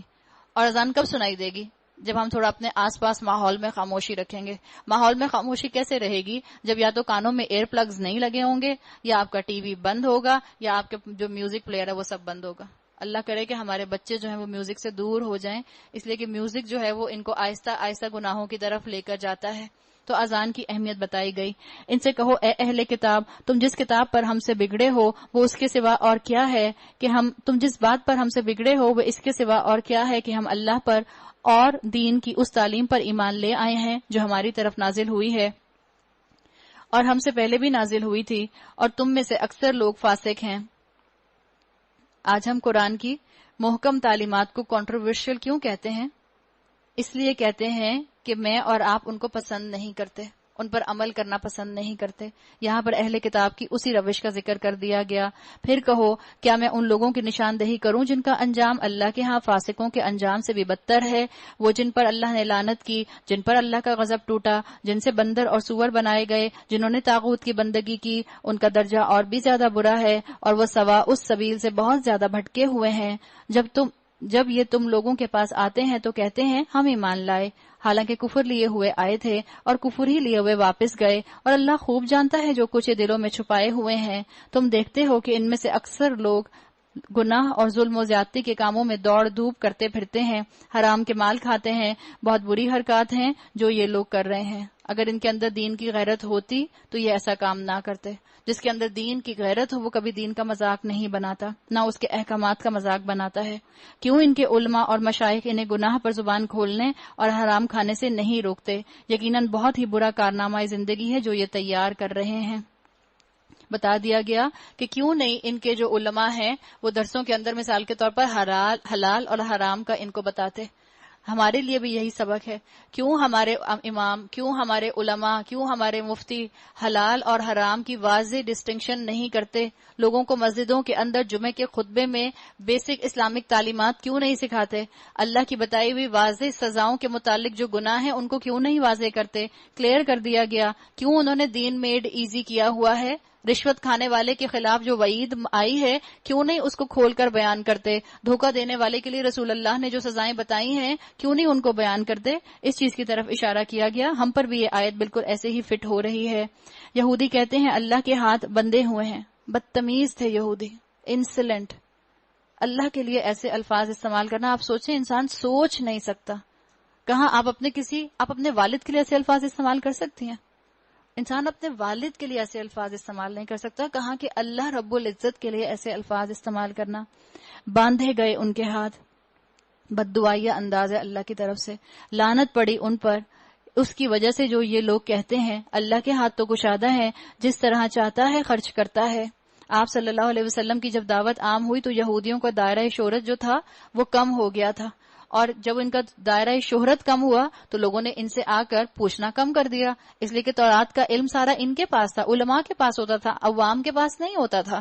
عوام تو ان کے کل انعام تھے، اور جب ان کو کوئی مسئلہ پوچھنا ہوتا تھا تو علماء کے پاس آیا کرتے تھے، اور علماء مسئلے لوگوں کے حساب سے دیا کرتے تھے. جبھی تو ان کو بار بار کہا گیا کہ اللہ کی آیات کو کم قیمت پر نہ بیچ دو، اور یہ پیسے لیا کرتے تھے. جب اللہ کے رسول صلی اللہ علیہ وسلم نے لوگوں کے مسئلے حل کرنا شروع کیے تو ان کی تو بکری کم ہو گئی، اس لیے انہوں نے ایسی بات کرنا شروع کی جس کے اوپر اللہ تعالیٰ نے بددعائیہ انداز میں ان پر بات کی. حقیقت یہ ہے کہ جو کلام تمہارے رب کی طرف سے تم پر نازل ہوا ہے وہ ان میں سے اکثر لوگوں کی سرکشی اور باطل پرستی میں الٹے اضافے کا موجب بن گیا ہے. یعنی بیمار شخص کی بیماری بڑھ جاتی ہے جب وہ گناہ کرتا ہے. مثال کے طور پر ایک شخص بیمار ہے، شوگر پیشنٹ ہے، آپ اس کو چینی کھلائے جائیں، شکر کھلائے جائیں، کیا ہوگا اس کا حال؟ اور بیمار ہو جائے گا.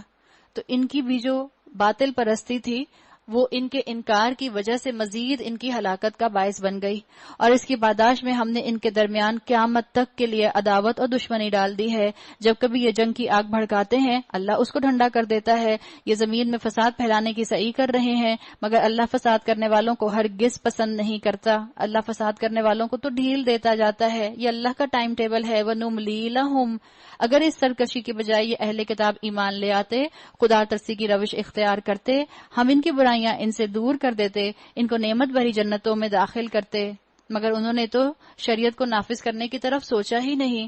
کاش انہوں نے تورات اور انجیل اور ان دوسری کتابوں کو قائم کیا ہوتا جو ان کے رب کی طرف سے ان کے پاس بھیجی گئی تھیں۔ آج ہمیں بھی ڈر ہے کہ اگر شریعت آ گئی تو مشکلات پیدا ہو جائیں گی۔ اہل کتاب نے بھی صرف اسی ڈر کی وجہ سے شریعت قائم نہیں کی۔ ہم بالکل آئینہ بنے ہوئے ہیں اہل کتاب کا، اب بھی ہم نہ سدھریں گے۔ اللہ تعالیٰ نے ان کی ساری کار فرمائیاں اس قرآن میں لکھ دی آپ کو اور مجھے آئینہ دکھانے کے لیے۔ اب بھی آپ اور میں ڈرتے رہیں گے شریعت آ گئی تو یہ ہو جائے گا، شریعت آ گئی تو یہ مشکل ہو جائے گی، شریعت آ گئی تو ہم یہ انجوائمنٹ نہیں کر سکیں گے۔ یہی وجہ تھی اہل کتاب نے شریعت نافذ نہیں کی تھی۔ البتہ اللہ نے کیا کہا، اگر یہ ایسا کرتے تو ان کے لیے اوپر سے رزق برستا اور نیچے سے ابلتا۔ اللہ نے کیا کہا، لَأَكَلُوا مِن فَوْقِهِمْ وَمِن تَحْتِ أَرْجُلِهِمْ، آسمان سے بھی رزق برستا، ان کے پیروں کے نیچے سے بھی رزق برستا، یعنی برکت ہی برکت ہوتی شریعت کے احکامات کی پابندی کی۔ اگرچہ ان میں کچھ لوگ راست رو بھی ہیں لیکن ان کی اکثریت سخت بد عمل ہے۔ یا ایھا الرسول بلغ ما انزل الیک من ربک، اے رسول جو کچھ تمہارے رب کی طرف سے تم پر نازل کیا گیا ہے وہ لوگوں تک پہنچا دو۔ اگر تم نے ایسا نہ کیا تو اس کی پیغمبری کا حق ادا نہ کیا۔ رسول اللہ صلی اللہ علیہ وسلم نے آخری خطبہ حج پہ اللہ کے رسول نے تمام لوگوں سے جو تقریباً 1,40,000 کا مجمع تھا ان سے پوچھا تھا، اہل بلغت، کیا میں نے پیغام پہنچا دیا؟ سب نے کہا تھا بالکل اللہ کے رسول، ہم گواہ ہیں کہ آپ نے پیغام پہنچا دیا۔ اللہ تم کو لوگوں کے شر سے بچانے والا ہے، یقین رکھو وہ کافروں کو تمہارے مقابلے میں کامیابی کی راہ ہرگز نہ دکھائے گا۔ یہ آپ کو اور مجھے انکریجمنٹ دیا گیا ہے کہ اگر آپ اور میں شریعت پر عمل کریں گے تو کافر آپ سے اور مجھ سے آگے نہیں نکل سکتے۔ یہ بات یاد رکھیں، ہمارے بھی اوپر سے رزق برسے گا اور پیروں سے رزق برسے گا۔ صاف کہہ دو، اے اہل کتاب تم ہرگز کسی اصل پر نہیں ہو جب تک کہ تورات اور انجیل اور ان دوسری کتابوں کو قائم نہ کرو جو تمہاری طرف تمہارے رب کی طرف سے نازل کی گئی ہیں۔ اے اہل کتاب کو یہ بات بتا دی گئی کہ جو احکامات دیے جا رہے ہیں ان پر عمل کرو۔ آپ کو اور مجھے بھی بتایا جا رہا ہے اب جو کتاب تمہارے پاس ہے اس کو صرف پڑھنے کی کتاب نہ بنا لینا، صرف جادو ٹونے کی کتاب نہ بنا لینا، صرف گھر میں پینٹنگ لگا کے کیلیگرافی لگا کر اس چیز کی کتاب نہ بنا لینا، صرف تعویذ مت نکالتے رہنا، اس کو اس برکتوں کے لیے نہ رکھنا، عمل میں لے کر آنا۔ ضرور ہے کہ یہ فرمان جو تم پر نازل کیا گیا ہے ان میں سے اکثر کی سرکشی اور انکار کو اور زیادہ بڑھا دے گا، مگر انکار کرنے والوں کے حال پر کچھ افسوس نہ کرو۔ مسلمان ہو یا یہودی، سابی ہو یا عیسائی، جو بھی اللہ اور روز آخر پر ایمان لائے گا اور نیک عمل کرے گا بے شک اس کے لیے کسی خوف کا مقام ہے نہ رنج کا۔ ہم نے بنی اسرائیل سے پختہ عہد لیا اور ان کی طرف بہت سے رسول بھیجے، مگر جب کبھی ان کے پاس کوئی رسول ان کی خواہش نفس کے خلاف کچھ لے کر آیا تو کسی کو انہوں نے جھٹلایا اور کسی کو قتل کیا، اور اپنے نزدیک یہ سمجھے کہ کوئی فتنہ رونما نہ ہوگا، اس لیے اندھے اور بہرے بن گئے، مگر پھر اللہ نے انہیں معاف کر دیا۔ گناہ کرنے کے بعد انسان کو تھوڑی دیر کے لیے اندر سے ڈر لگتا ہے۔ آپ سے بھی جب کوئی غلطی ہوتی ہے تو آپ کو اندر ایک گلٹ آتا ہوگا، لیکن جب کوئی سزا نہیں آتی ہم سمجھتے ہیں اللہ کے سرولنس جو ہے شاید اس کی لائٹ گئی ہوئی تھی، اللہ نے دیکھا ہی نہیں، نعوذ باللہ، اللہ کو پتہ ہی نہیں چلا، نعوذ باللہ، اللہ تک خبر ہی نہیں پہنچی۔ تو یہ بالکل احساس ہوتا ہے۔ اس لیے کہا اللہ نے کہ یہ لوگ پھر اپنی سرکشی میں اور زیادہ بڑھ جاتے ہیں، لیکن ایک چیز کا ہمیشہ خیال رکھیں، دنیا دار الجزا نہیں ہے۔ آپ کو میں نے مثال دی تھی سورہ فاتحہ کے اندر بھی مالک اور غلام کی، جو چوک لگا کر دیکھ رہا ہے کہ کتنی دفعہ ہم باؤنڈری سے ادھر گرتے ہیں۔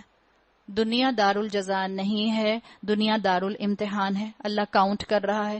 یقیناً کفر کیا ان لوگوں نے جنہوں نے کہا کہ اللہ مسیح ابن مریم ہی ہے، حالانکہ مسیح نے کہا تھا کہ اے بنی اسرائیل اللہ کی بندگی کرو جو میرا رب بھی ہے اور تمہارا رب بھی۔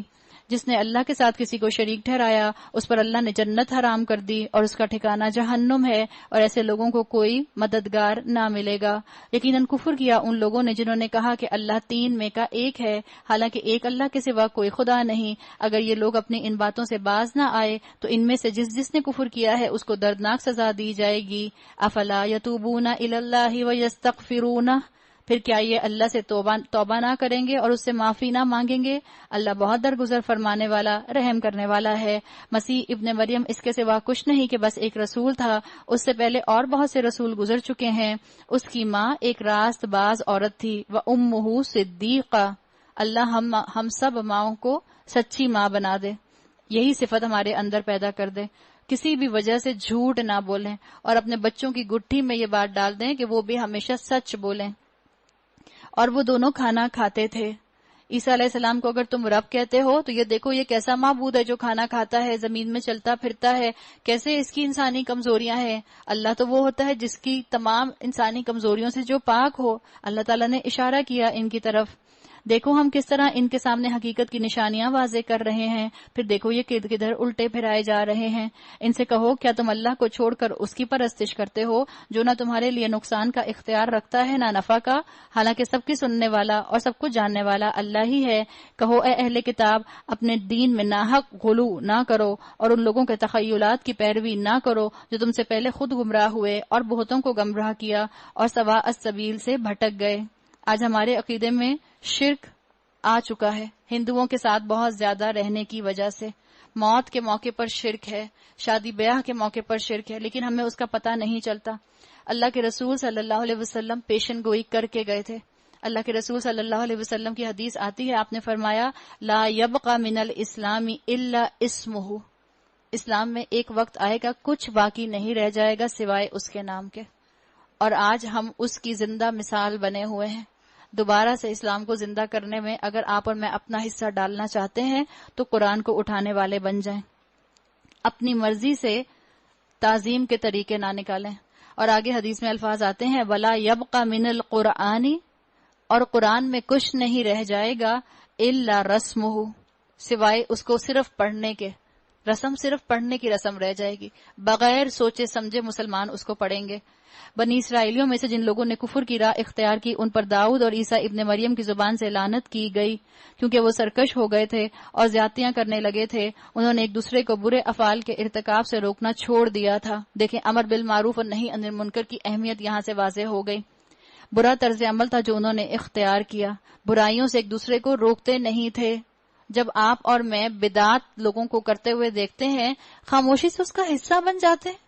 کہاں کہ ہم ان کو منع کریں کہ نہیں یہ دین کا حصہ نہیں ہے، نہ اس میں اپنا ہیڈ کاؤنٹ دیں اور نہ آپ بالکل ان سے غافل ہو جائیں، پیغام پہنچا دیں یہ دین کا حصہ نہیں ہے، دین آسان ہے، الدین یسرن، دین کی آسانی کو سمجھیں، دین کی آسانی کو اپلائی کریں، اپنی خوشی کے طریقے دین سے سیکھیں۔